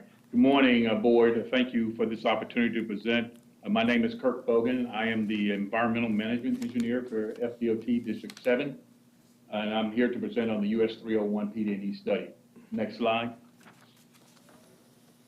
The project limits are along through US 301 from Fowler Avenue in Hillsborough County to State Road 56 in Pasco County, a total of 13.1 miles. Next slide. The purpose of this project is to provide additional roadway capacity and improve safety along the corridor and improve mobilities for pedestrians and bicyclists. US 301 has been designated as an emergency evacuation route. Next slide. The project is approximately, as I said, 13.1 miles long. Today, US 301 is a 2-lane undivided roadway. As you can see, the sidewalks are sporadic along the corridor as a posted speed from 50 to 60 miles an hour. And also, there's an existing 014 trail along the project. And there are no transit been serviced in this corridor at this time. The existing right-of-way varies from 100 feet to 200 feet. Next slide. As we all know, US 301 is an important north-south corridor as it connects regionally significant corridors. As you can see, many of the corridors are listed there that it connects. It's also a hurricane evacuation route. And it connects regional centers in Zephyr Hills and Temple Terrace area to the other Bay Area locations. Next slide. This slide tells the projected traffic volumes in the design year in 2040 will range from almost 28,000 to over 49,000 vehicles per day, which, if no improvements were done on this corridor, would result in a level of service F in both travel directions. And one of the main reasons that we are moving ahead and studying this corridor is the safety issues that we see along this corridor. You will see there in the heat map of the crashes along the corridor. And in the 5-year period from 2015 to 2019, there were 464 crashes. Of those crashes, there were 16 fatalities. And of those 16 fatalities, 2 involved pedestrians and 7 were head-on collisions along the corridor. There was 338 injuries. And as you can see, the total number of head-on collisions was 24 along this corridor. And 5 of the crashes involved pedestrians. This corridor is, as you can see, is almost twice, the crash rate is almost twice that of the statewide average for similar roadways around the state. And so we feel that this is a very important and urgent corridor for us to consider what we can do along this corridor. Next slide. As you can see the preferred typical sections for this corridor. We have 2 typical sections. We'll start at the southern end from Fowler to Stacy Avenue. We propose a suburban typical section with a target speed of 55 miles per hour. The typical section includes 2 12-foot travel lanes in each direction, a 30-foot raised median, and a 5-foot paved outside shoulder. There's a 6-foot sidewalk on the east side of the roadway and a 12-foot shared use path on the west side of the road. The total right-of-way width varies from 169 feet to 200 feet. In the northern section, from Stacy Road to State Road 56, a more rural typical section is being proposed with a target design speed of 65 miles per hour. This typical section has 2 12-foot travel lanes in each direction, a 40-foot depressed median, and 5-foot paved shoulders in each direction. There's a 12-foot shared use path on the west side of the roadway, and currently we don't have a sidewalk proposed on the east side, but it will be constructed so that it could be built at any time. The total right-of-way width is 235 feet, and where possible, we will have pavement savings will be achieved by converting the existing 2-lane roadway to our southbound operations. Next slide. There are 4 bridges along this project corridor. The bridges are in good conditions and have structural capacity. So it's recommended that they remain in service to carry the southbound traffic and to accommodate the northbound operations. We're proposing to build new structures at these locations. Next slide. By adding the divided median, the driver's access will change for this corridor for the adjacent properties and side streets to ensure safety. So FDOT has classified this corridor as an access class 3 with restrictive median openings. With the allowed spacing, this study proposes 15 full median openings and 11 directional median openings at this time. Next slide. The proposed roadway widening also comes with the need for 8 off-site floodplain compensation sites and 13 stormwater management facilities. And based on the evaluation, this project will acquire approximately 106 acres of right-of-way for these sites. So shown here on this slide is an example basin map from my draft upon siting report. Next slide. And as with all of our PD&E studies, this project looked at the various environmental effects. We evaluated the impacts to the natural and cultural resources and on the social and physical environments. Next slide.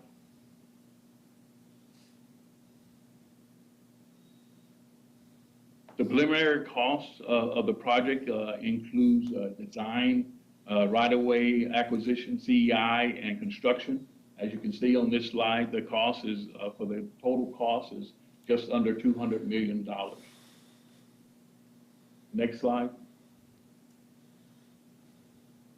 Federal funds are not currently planned to be used for this project. Therefore, that is why we have done a state environmental impact report is being prepared for this document. As for planning consistency, the project is not currently included in the Hillsborough County's LRTP. But for Pasco County portion, it is identified in the 2045 needs plan. Next slide. This study began, this is a project schedule and project funding slide. The study began in May of 2015. The public hearing was held on March 24th of this year. And since the hearing, our team has been gathering and considering all public input and making any updates to the project evaluation and documents to move forward with approval. As you can see on this slide, it shows the approval of Slumber, but due to some of the comments that we received, we will take a step back and look at some of those, consider those comments, and we will probably push that date back for the project approval.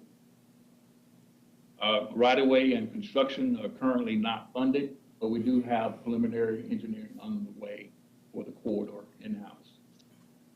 Next slide. As I said, we had a public hearing on March the 24th here at the FDOT headquarters. There were 37 persons in-person attendees here at the office and 47 that attended virtually. We had 15 verbal comments were made during the formal portion.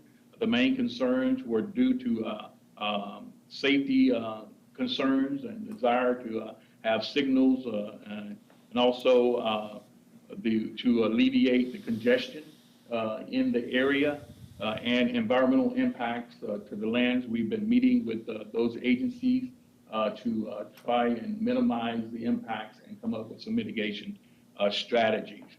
And also there were concerns about the need for noise abatement. The official public comment period ended on April the 4th, but we are responding to those comments that we receive, questions that we receive, and as always, we are always open to comments as we continue to this project. Next slide. The last slide has the project website where you can go and find information. The draft reports can be found there. The public hearing display materials can also be found there. You also have the contact information for our project manager, Amber Russo, and myself. Thank you for the opportunity to present. Commissioner Overman, you asked to be recognized. Oh, thank you. Just a quick question for Mr. Brogan.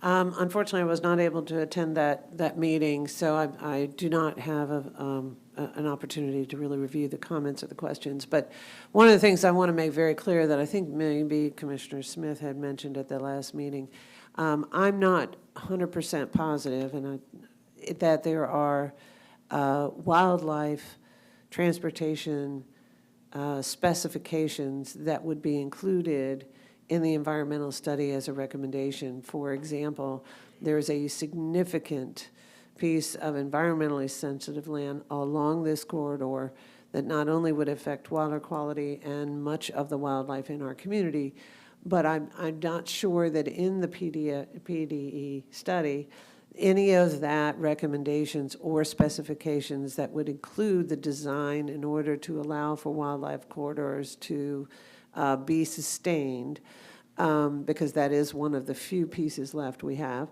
would be incorporated in the study, because we did not include that in I-4. It has cut off on a large percentage of our migratory animals within the state of Florida. And I don't want to see that happen again at this particular road structure, should it be expanded any more than it already is. So could you address that issue and ascertain whether or not it would be included in the design or the PD&E study at this point? And are there specs that the state of Florida has incorporated in its transportation specifications that would allow for that to be in consideration in terms of the design? Yeah, yes, thank you, Commissioner. Yes, we are working with our agencies, our wildlife agencies on the state and the federal level to identify opportunities for wildlife crossings or wildlife features. We are, and we will be able to show those opportunities at the conclusion of our PD&E study to be moved forward with in design. And the state does have criteria for wildlife crossings and features, and so we're working within those guidelines. Okay, but I thank you for that. But what I'm going to suggest to you is a sign that says deer crossing on a road that's designed to go 65 mile an hour, in my opinion, is not a wildlife protected type of strategy. So I'd be very curious to get some kind of report from FDOT or a reference to the actual specifications that would be recommended on a road that takes this type of design change. Thank you. Commissioner Smith?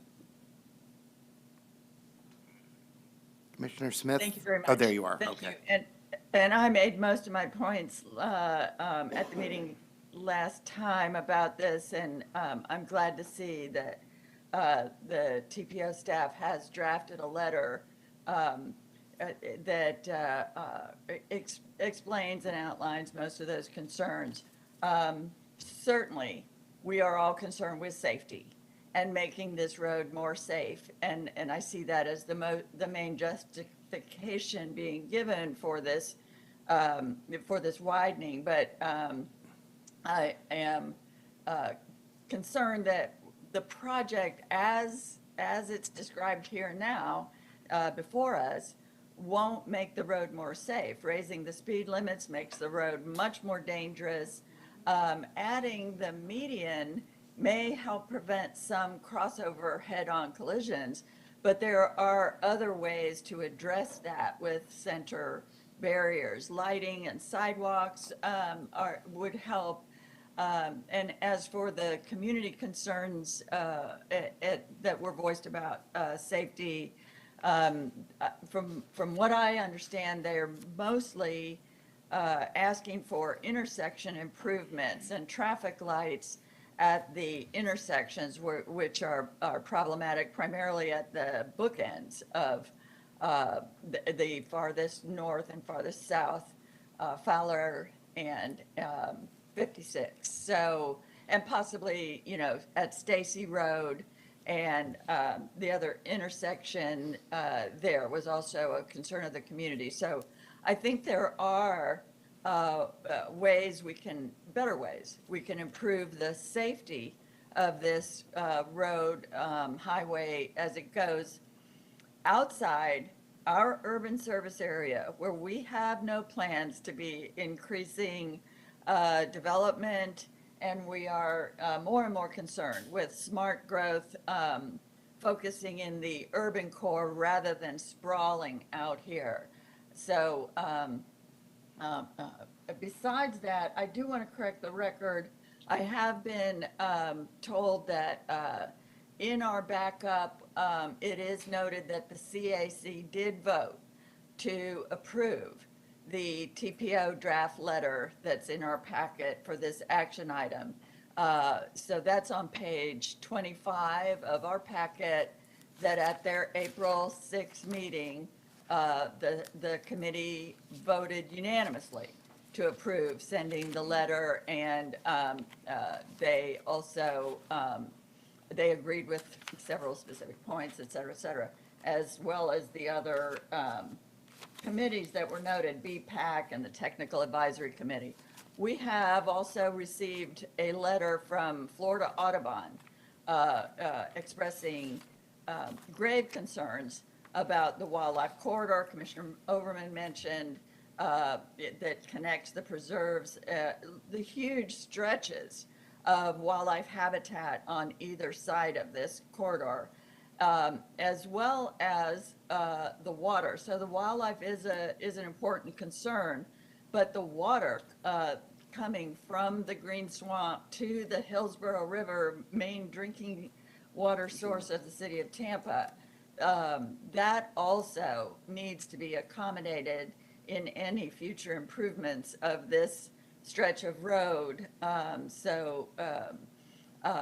Those kinds of things would need to be addressed in ways that aren't being addressed in this major widening, more than doubling to 235 feet across, and increasing the speeds here. So I'd like to move approval of the TPO draft letter in our agenda packet. Second. Express those concerns. Okay. Commissioner Smith, you've moved the item. Councilman Maniscalco has seconded it. But before we vote, there are others that are in the queue to speak. Did you have any other comments you wanted to make before we move on to Commissioner Kemp? Thank you. Just two quick points that aren't in our letter, but I know that trucking and goods movement has been used as a justification for this. I want to point out that this corridor is not in District 7's goods movement plan, even as a low priority at this point, and that the idea of evacuation, which is almost always raised when as a justification for widening any road, it is not at all clear that this widening would help that. Adding lane capacity on major roads has not been shown to help evacuation in past studies, and what's really needed is more public education about evacuation. So those 2 points aren't in our letter, but I wanted to address them as they were kind of made in this presentation. Thank you. Thank you very much, Commissioner Smith. Commissioner Kemp. Thank you. A lot has been said over the months about this. I have to say that I was kind of stunned that somehow this was on a list anywhere to even be considered. First, I just didn't understand process-wise, when we have so many desperate needs, why in the world, this isn't even on our long-range transportation plan. So how does that translate that it's even, how does that work, that it's even considered a necessary project? Sure. So first, probably, let me first say, we had the public hearing, I guess it's within the last month or so, and a lot of the public comment was related to just safety. Almost everybody who came to the public hearing lived in the Tono-Tisassa area. We thought we might get a lot of people from Pasco County, but it was essentially everybody was from the Tono-Tisassa area. After we heard the comments from them, we received the letter from the Audubon Society, who didn't oppose the project, but certainly had a lot of conditions that they wanted to see met in order to accommodate the project. What we've done is we've gone back and we're re-looking at the, I guess, if we were to move this project forward in the future, how will we move it forward? I think the things we're looking at more closely now is ways to reduce the right-of-way footprint down quite a bit. We think there are some strategies we can use to do that, especially in the more, what I call the more developed area, the southern portion of the project, and looking at maybe a 45-mile-an-hour type of a roadway as opposed to a higher speed facility. We're also going back now, and we're going to fund putting signals in at 3 of the intersections out there that are some of the more problematic crash locations. Those are at Stacy, at McIntosh, and at Harney. So we're looking at some interim improvements to try and see if we can do something there. And we will for sure work with the wildlife crossings. We don't put signs up for a wildlife crossing. We know that deer can't read a sign. We put underpasses so that we can fence people to the underpass or wildlife to underpass and get through. So those would be incorporated, or perhaps an overpass that have been used in some places. So why did we look at this project? And I don't know how many of you drive that. I drive it quite a bit because my district does go up into Pasco County, and I go up that way. And one of the biggest problems out there, quite honestly, is speed. When I'm driving on the road, I try to stay, and especially if I'm in a state car, I try to stay pretty close to the speed limit. But if I do, I'm always worried because people will pass you without thinking. And that's what's led to a lot of the head-on crashes out there. There's been 17 fatalities. There's been 338 injuries within 5 years. It is tough. And without just all full-time enforcement out there, there's not a lot of ways to slow it down in that type of a corridor, but we're looking for ways to do that. The bigger challenge we have here, I understand completely, as for instance, Hillsborough County Commission and your planning agency, you're looking at Hillsborough County. You're looking at how does Hillsborough County want to manage growth within Hillsborough County. As you know, FDOT's a regional agency. We look more at not necessarily where does the county line stop, and to be truthful, most people don't care where, if you ask most people where the service, boundary is, they wouldn't know, and they wouldn't care if they're driving.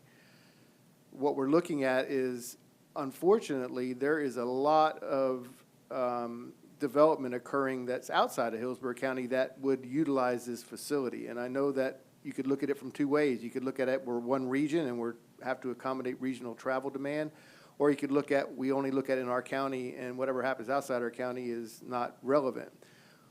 We do not ask, and we couldn't ask for federal funds for this project because it's not on the plan. So we're not doing that. And we're not saying we have anywhere near the money to be able to do this project anytime soon. But we did feel that it was important to look at the roadway to see what would potentially the need be in the future. When you look at, they showed you a range of like around 30,000 vehicles a day up to close to 50-something thousand vehicles a day. The low end is before they loaded in all that property that's being developed up on the north end of 301 up in the Zephyr Hills area. The higher end is when you start throwing all that in there. And when you think about the demand for 50,000 vehicles a day, it's got to go somewhere. So we're looking at it. We're not saying that we're funding it at this point. We don't have funding. The only funding we're putting in right now is the signals at the locations that have the high crashes. But we didn't feel it would be responsible on our part to just ignore it because it wasn't in a plan when we have the amount of fatalities and injuries and the traffic volumes forecasted. So that's why we looked at it. But we're certainly a long way from having any money to do this.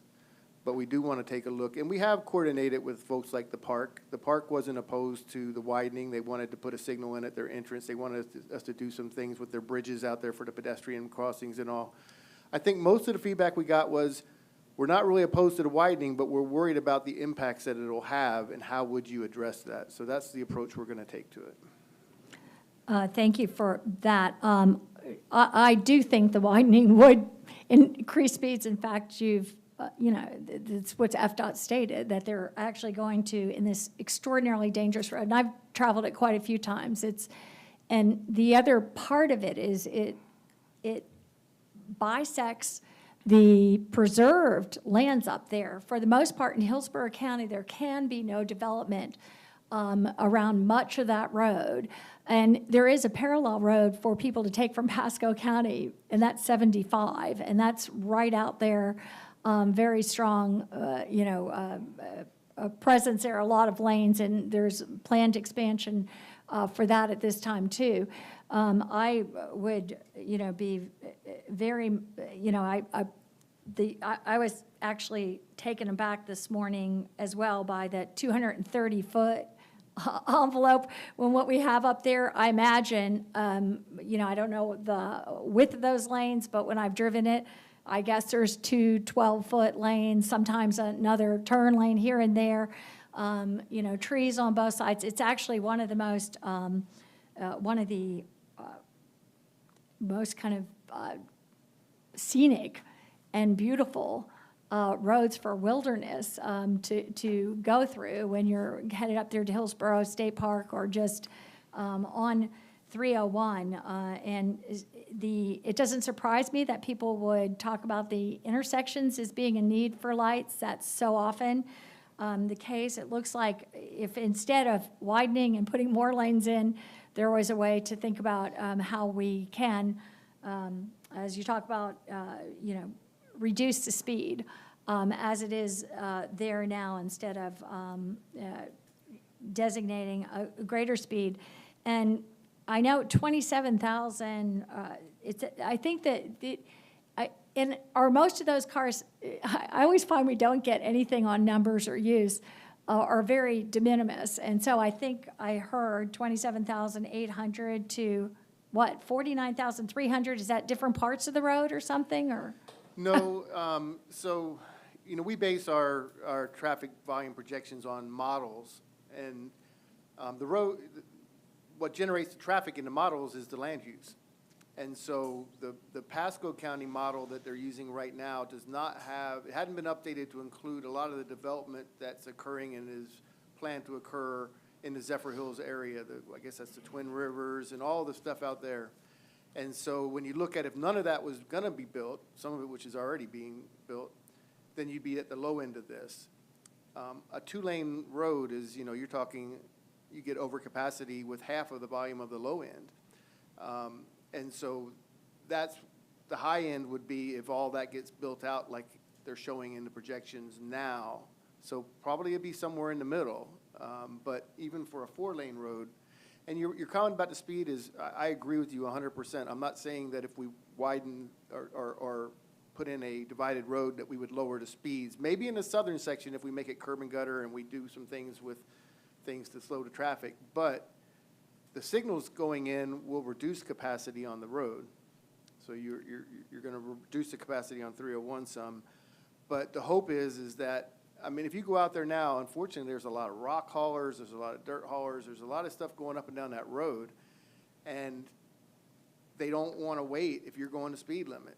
And that's where the problems are, is they start passing in areas they should not be passing, even if it's striped as no passing, it's signed as no passing. I find myself having to go over the speed limit just to try to keep people from erratically passing me. So that would be the safety, but I agree, it's not gonna slow speed to widen the road. Hopefully, or to provide additional lanes in the median, it might prevent those head-on crashes. The other thing we had a lot of was people that ran off the road. And it appears on a number of those, it would be when somebody would try to pass and then realize they couldn't. Well, you can't, are you gonna run into the guy coming at you, or do you veer off and then you go off the road?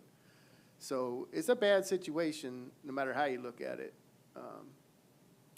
And we will reduce Right. that right-of-way footprint. You won't see the 235 feet in our final document. And, you know, I don't, but the 27.8 that we have today, and I don't know if that's a whole 13 miles or what that is, if it, you know, there's some capacity to turn off at some places, but that is, that's some of the streets, like Tampa Street in Seminole Heights, I think, has something like that, and it's empty almost all the time, except in the mornings, but even then, it's not, you know, to me, that's not, you know, it's de minimis traffic count in terms of something like that. So anyway, that would just be, I'll be very supportive of the TPO letter, but I'm just real concerned. I'm glad you're hearing us about the future of this road, because I would be very averse to creating even a greater opportunity for speeding or danger and plowing through that area when in this county there's no particular need and never will be for preserved lands for hopefully forever. Thank you, Commissioner Kemp. And seeing no additional comments, we do have a motion on the floor from Commissioner Smith. I believe it was seconded by Councilman Maniscalco to send this letter, and we will have a roll call vote, please. Commissioner Cohen? Yes. Commissioner Kemp? Yes. Commissioner Overman? Commissioner Myers? Yes. Commissioner Smith? Yes. Councilman Maniscalco? Yes. Councilman Citro? Vice Mayor Donahue? Yes. Gina Evans? Yes. Adelie LeGrand? Yes. Greg Slater? Yes. Charles Klug? Yes. Planning Commissioner Powell? Yes. And the motion passes 11-0.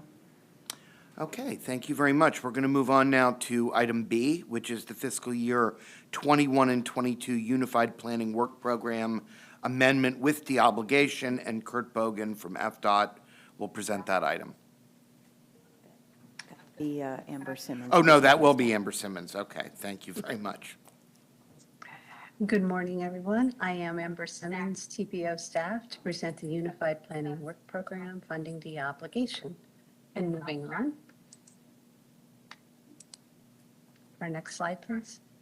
The current UPWP is effective until June 30th, 2022, and unused FHWA funds need to be de-obligated by May 1st through an amendment. Tasks 2, 3, and 6 have funds de-obligated, and this will allow the funds to be available July 1st for the next UPWP cycle. And now we'll look at the amounts. The total de-obligation is $220,170.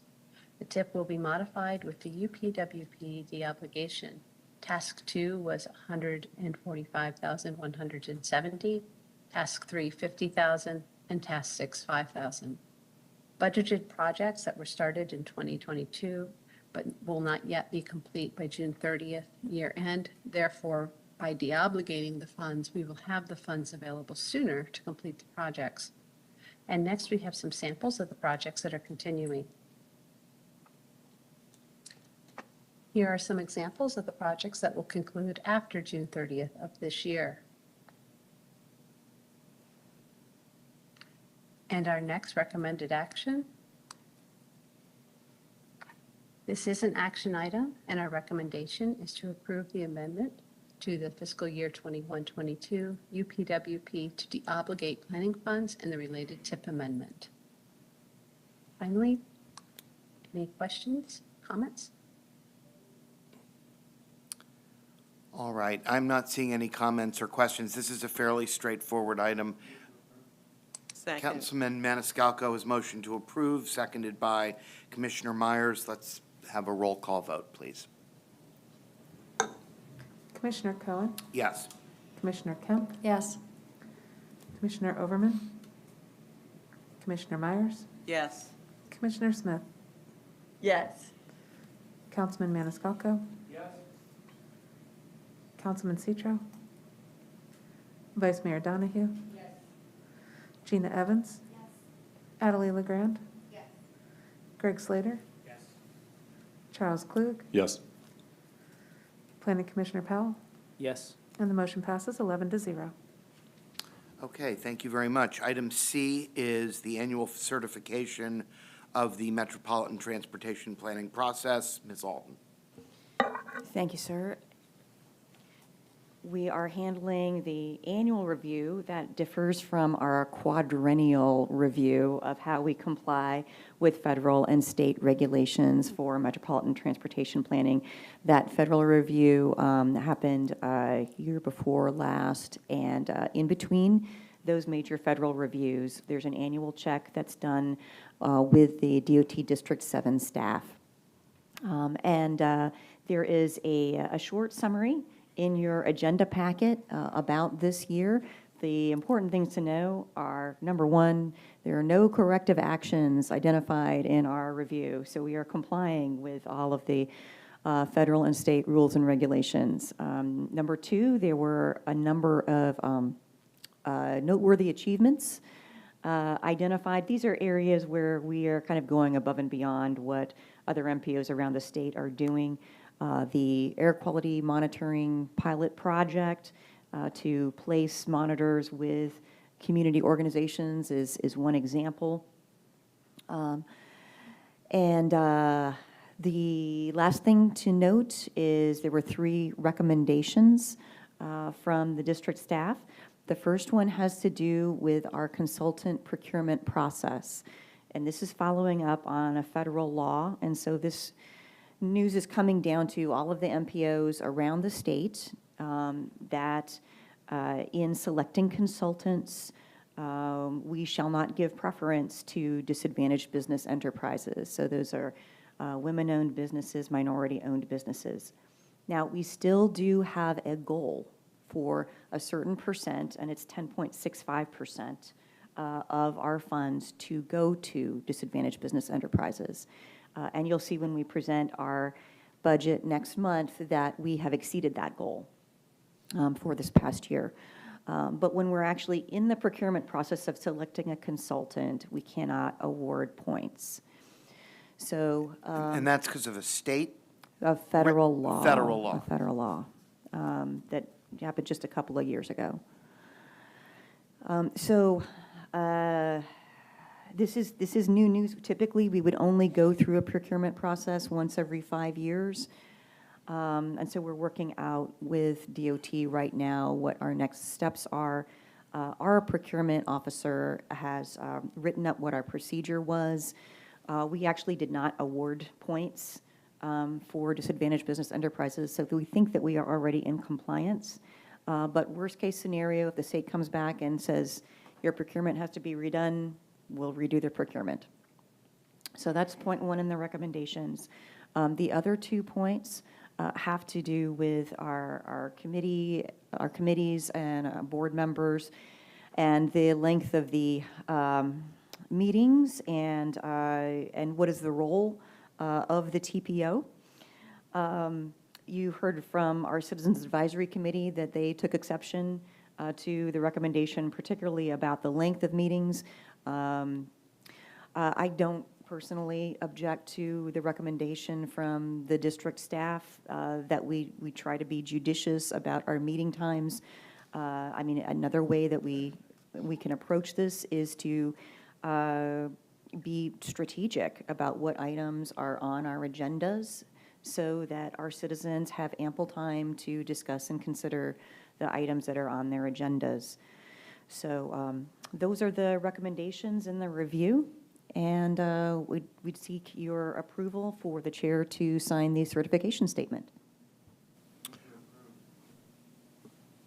And, Second. okay, we have a motion to approve from Councilman Maniscalco, seconded by Commissioner Myers. Is there any comment from board members before we have a roll call vote? Commissioner Kemp. I'll just say I was surprised. I'm sure I've been part of this for many years, but I didn't quite realize that this was a process that happens.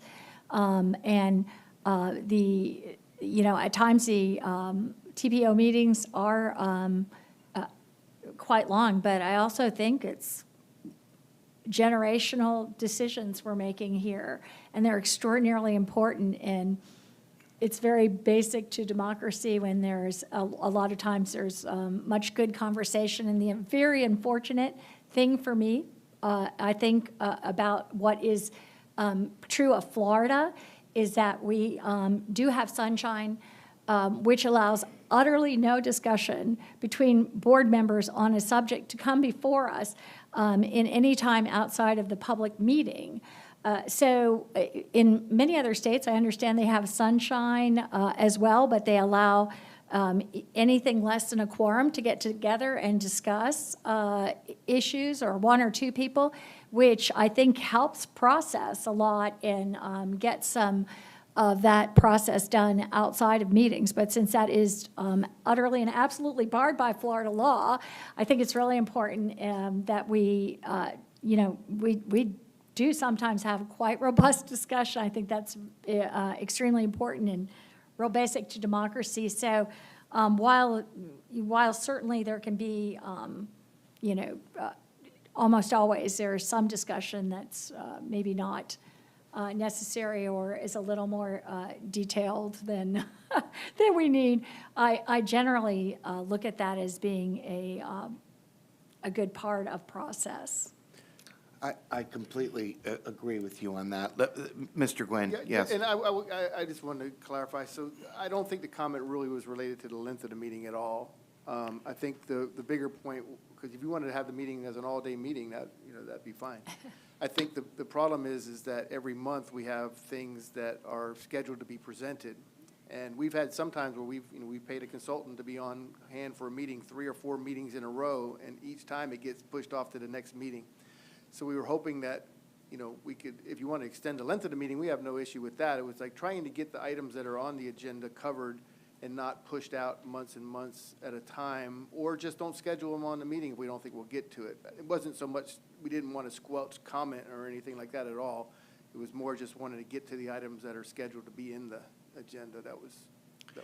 Yeah, thank you for that, and that's obviously a good point. But, we do make an effort to adjourn by 12 o'clock, which for many of us, having been here since 8:30 with other obligations on the calendar, it's a fair compromise, I think, to try to get done in a full 2 hours what we can. But your point is well taken, and we certainly want to be respectful of the time of the presenters and the professional staff that come in front of us, and we will continue to be mindful of that. But with that, let's take a roll call vote on this item, and then we will move along. Commissioner Cohen? Yes. Commissioner Kemp? Yes. Commissioner Overman? Commissioner Myers? Yes. Commissioner Smith? Yes. Councilman Maniscalco? Yes. Councilman Citro? Vice Mayor Donahue? Yes. Gina Evans? Yes. Adelie LeGrand? Yes. Greg Slater? Yes. Charles Klug? Yes. Planning Commissioner Powell? Yes. The motion passes 11-0. Thank you very much. We do have one additional item that was taken off the consent agenda. That is the letter that was requested regarding the I-75 PD&E study. I believe it has been slightly revised by Ms. Alden at the direction of the Policy Committee. So, Beth, I'll turn it over to you, but we can probably go ahead and entertain a motion related to this item if there's not further discussion. Thank you, sir. This item was discussed quite extensively by the Policy Committee, and the suggestion from the committee this morning was to add one sentence to the first paragraph So currently, it says, the TPO has concerns about adding new tolls in an interstate highway corridor that has been supported with public dollars. We would appreciate the opportunity to be closely involved when the department begins drafting its lane management approach. The policy committee asked that we add to that, the TPO requests to be notified of the lane management approach before a design phase is proposed to be funded. And with that, can we have a motion for approval? Second? We have a motion from Councilman Maniscalco, seconded by Commissioner Kemp. I do not see any additional comments, so let's have a roll call vote. Commissioner Cohen? Yes. Commissioner Kemp? Yes. Commissioner Overman? Commissioner Myers? Yes. Commissioner Smith? Yes. Councilman Maniscalco? Yes. Councilman Citro? Vice Mayor Donahue? Yes. Gina Evans? Yes. Adelie LeGrand? Yes. Greg Slater? Charles Klug? Planning Commissioner Powell? Yes. And the motion passes 11-0. Thank you very much. All right, we are coming along time-wise. We have two status reports this morning. The first is an introduction to new TPO studies from Gina Torres. Thank you. And Good morning. based on that previous discussion, I thought, gosh, I'm going to have to just hurry through this. But I think there's plenty of time for me. Let me share my screen. TPO staff have kicked off 6 studies this year, and I just want to provide a brief introduction to each of those. First off is the health impact assessment of the 2045 LRTP complete streets. Health has emerged as a planning focus area, and we just want to improve health outcomes in our bicycle, pedestrian, and sustainability planning. And we were only really able to do a cursory look at the health impacts when we developed the 2045. And for safety, we had performance measures calling for 350 miles of complete streets. So we'd like to understand how building those would impact health and reduce risk. So there's basically 2 tasks. We're going to determine a baseline for the county using a tool developed by the consultants to determine community health risks for all census tracts for a number of conditions like high blood pressure, diabetes, asthma, heart disease. And secondly, we're going to analyze 5 complete streets. And based on the treatments, we can assess the impacts on those chronic disease risk factors. The study is expected to come back before committees in September. If there's questions on that, my colleague, TPO colleague Josh Barber is the project manager. The next Gina, study is we're freight not- supply chain. Can you hear us? We're not seeing your slides. Okay, let me back up. Thank you. Health impacts, those Okay, we see it now. 2 Yeah, thank you. goals should be finished up in September, and Josh is your point of contact. Sorry about that, Josh. I guess you guys were listening at least, thank you. The next study is the freight supply chain resiliency. First is determining the critical supply chains in Hillsborough. Where are the vulnerabilities and how can they be strengthened, particularly if faced with potential disaster scenario? 5 commodities will be analyzed. The stakeholders will choose those. It could be water, supply, medical, communications, energy, pharmaceutical. And how will those function? How do they function under normal and disaster scenarios? And then there'll be recommendations made for mitigating impacts and offering continued engagement with those key supply chain partners. The study will wrap up at the end of the summer and be presented to committees in August. And Allison Ye is your point of contact for that study. We'll also do some updates to our data platform. This is a joint study with Hillsborough County. We'd like to have crash and travel time forecasting included in our data platform, and this will help make data-driven decisions when we're prioritizing projects. The team will develop an update to the previously produced model that predicts daily or hourly volume, computes average travel time, and calculates performance measures for reliability and safety. And there's an option to produce a traffic impact analysis model focused on performance effects of new development. Tech memos will be shared at the ITS committee in July, on July 14th. And if you're interested, maybe catch that meeting. Johnny Wong with the TPO and Sarah Caper with Hillsborough County Community and Infrastructure Planning are the project managers. Next is the Tampa School Transportation Safety Study, and we're working with the City of Tampa. This study is an extension of the TPO's 2018 safety study, which identified 12 schools based on crash analysis and other variables. This current study will update that methodology, considering different weightings, maybe for equity, and take into account some boundary changes. Tasks include identifying physical improvements around and connecting to the selected schools, and developing school-specific education and encouragement approaches that can be used at other schools in the district. This goes on through the end of the year, and will focus outreach tasks that coincide with schools in August, that start in August. Lisa Silva can be reached for more information. And we have two more. Plant City Canal Trail Study. This canal trail connector trail was identified as one of 3 catalyst projects in the Plant City Walk Bike Plan from 2018. There's limited trail systems in this area, and the study would identify ways to connect on-road bike lanes to residents, businesses in the area, and other points of interest.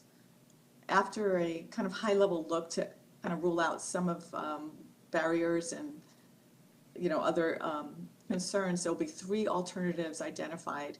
And then those will be looked at, in more depth, and a preferred alternative determined if there's right-of-way needs and other things. So that project will probably be finished up by the end of September, and there'll be opportunities for public input this summer. And that was Wade Reynolds. He's the point of contact. And lastly, we're collaborating with Hillsborough County on countywide bicycle network evaluation. It's been a while since we've looked at the entire county and assessed it for prioritizing programming where bicycle facilities are needed and what types are needed most. So besides an existing inventory, they'll be reviewing plans and studies and prioritizing by a number of factors with a scoring resulting in a ranked list and map. And then identifying 4 priority segments to take a deeper dive into and seeing how we can develop those opportunities and even come up with some conceptual designs and estimated costs. So that should be finished also in September timeframe, and there'll be opportunities for all the committees and the board to hear more about those later in the year. And Wade is also the point of contact, as well as Abigail Flores with the county. So that's as brief as that could be. Those are 6 studies that we are busy working on for you and the community. Ms. Torres, thank you very much for that report. I don't see any questions or comments from any of our members. So that means that we wish you well as you embark on all those different studies, or continue on them, I should say. Our last item is a status report from Ms. Alden on a bylaws amendment for a code of conduct for TPO board members. Thank you, sir. And this is a request that came from, I think, a couple of the board members at previous meetings for us to look at, do we have a code of conduct? So right now in our bylaws, we have Section 7, which lists out a code of ethics, primarily refers to applicable laws. So lobbying activities, government in the sunshine. There's a clause on statements by members, which says basically that members can always speak on their own behalf, but if they're representing the committee, they need to represent the committee's adopted position, that kind of thing. We don't specifically have a code of conduct identified in our bylaws. So my suggestion to you is that we could consider adopting a code of conduct that the Planning Commission has been using for a couple of decades now. And I will briefly go over some of the elements that are in that. The expectations are that the members should prepare for and regularly attend all meetings, maintain the integrity and dignity of their office, extending courtesy and consideration toward colleagues, citizens, and staff during all discussions, allow citizens, colleagues, and staff sufficient opportunity to present their views, refrain from abusive comments or intimidating language, including gestures, body language, distracting activity that conveys a message of disrespect and or lack of interest, publicly acknowledge the adopted position, not engage in harassing behavior or an unwelcome conduct of a sexual nature, not convey the impression that they may be in a position to influence the outcome of a decision. Here it says of the Planning Commission. So we might want to just actually change out the language there to refer to the TPO. Nor attempt to use their office to influence or sway the professional staff recommendation. Discharge their duties and responsibilities without favor or prejudice toward any person or group, not allow personal or business relationships to impact upon their conduct or decisions, nor lend their influence towards the advancement of personal interests or towards the advancement of the interests of family, friends, or business associates. This provision is not intended to prevent any member from joining or having an affiliation with any business, professional, or special interest organization. But it's essentially so that you recuse yourself from voting if you have a conflict of interest. Avoid any appearance of impropriety and refrain from engaging in private discussions with the applicant or their representatives. So this is more applied to land use decision-making than to the typical kinds of decisions that we would make here. Not accept or solicit a gift, loan, payment, favor, service, promise of employment, or a business contract or anything of value given with the understanding or possibility that it may influence the official action. Not solicit funds from any other member or from the staff, and refrain from participating in any proceeding in which their impartiality may reasonably be questioned. Commissioners shall seek advice and counsel from the Planning Commission's attorney. This is the advice here. Whenever a conflict of interest shall arise from a personal, employment, or business relationship with a person or entity affected by any business item. So, clearly we'd want to switch out some of the references, but I just want to say, I think that there is some tweaking that needs to be done there, because you do have elected officials sitting on this body that, I mean, for example, I don't think there's anything wrong with one of us advocating to the staff for our position on something, particularly if it's just, that's how we feel about a road widening or a project. And I wouldn't want our rules to be so strict as to actually prevent us from being able to do that.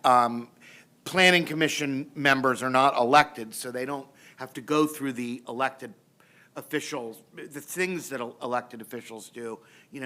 There's a prohibition there on raising money. We need to make sure that doesn't inadvertently extend into regular campaign activities that the elected officials would be involved in. So just some thoughts on that. Anyone else have any comments? Yeah, Mr. Klug. Yes, I just have a question. Is the intent for these bylaws to apply only to TPO members, but it also apply to advisory committee members? yes, the bylaws apply to all of the advisory committee members as well.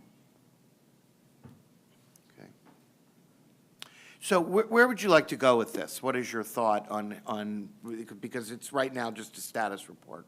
So it sounds like it needs some tweaking. How about if I work with our attorney to make some tweaks and bring it back for further consideration? Maybe to the policy committee, and then we could have a chance to sort of dissect the language. We don't have to take the full board's time, and then we can move it up here.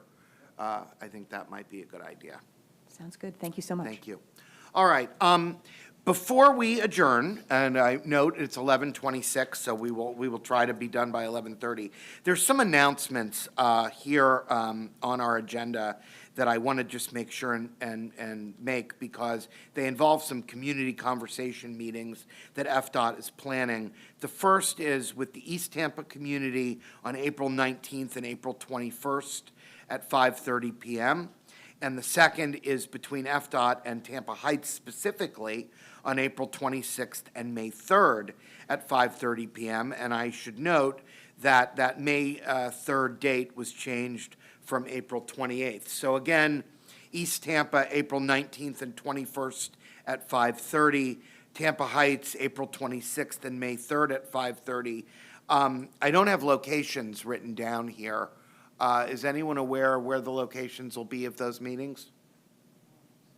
I believe that's in your agenda packet. Let me see. Perhaps we can. C. Blythe Andrews, is that? C. Blythe Andrews is on the For East Tampa? 19th, and the 21st is virtual. On the 26th, I'm not sure the name of the law center over there on, in Tampa Heights. I think it's in here. And then the second one on the 3rd would be virtual. Okay, so just in case no one heard that, the April 19th meeting will be at the C. Blythe Andrews Library at 5:30 PM. The April 21st meeting will be at 5:30 PM and will be virtual. The Tampa Heights Community Conversation meeting on April 26th. Is at the Chester Ferguson Law Center. Okay, it's at the That's Chester Ferguson 16 Law Center. 1610 North Tampa Street. Got it. And then the May 3rd meeting at 5:30 PM will be virtual.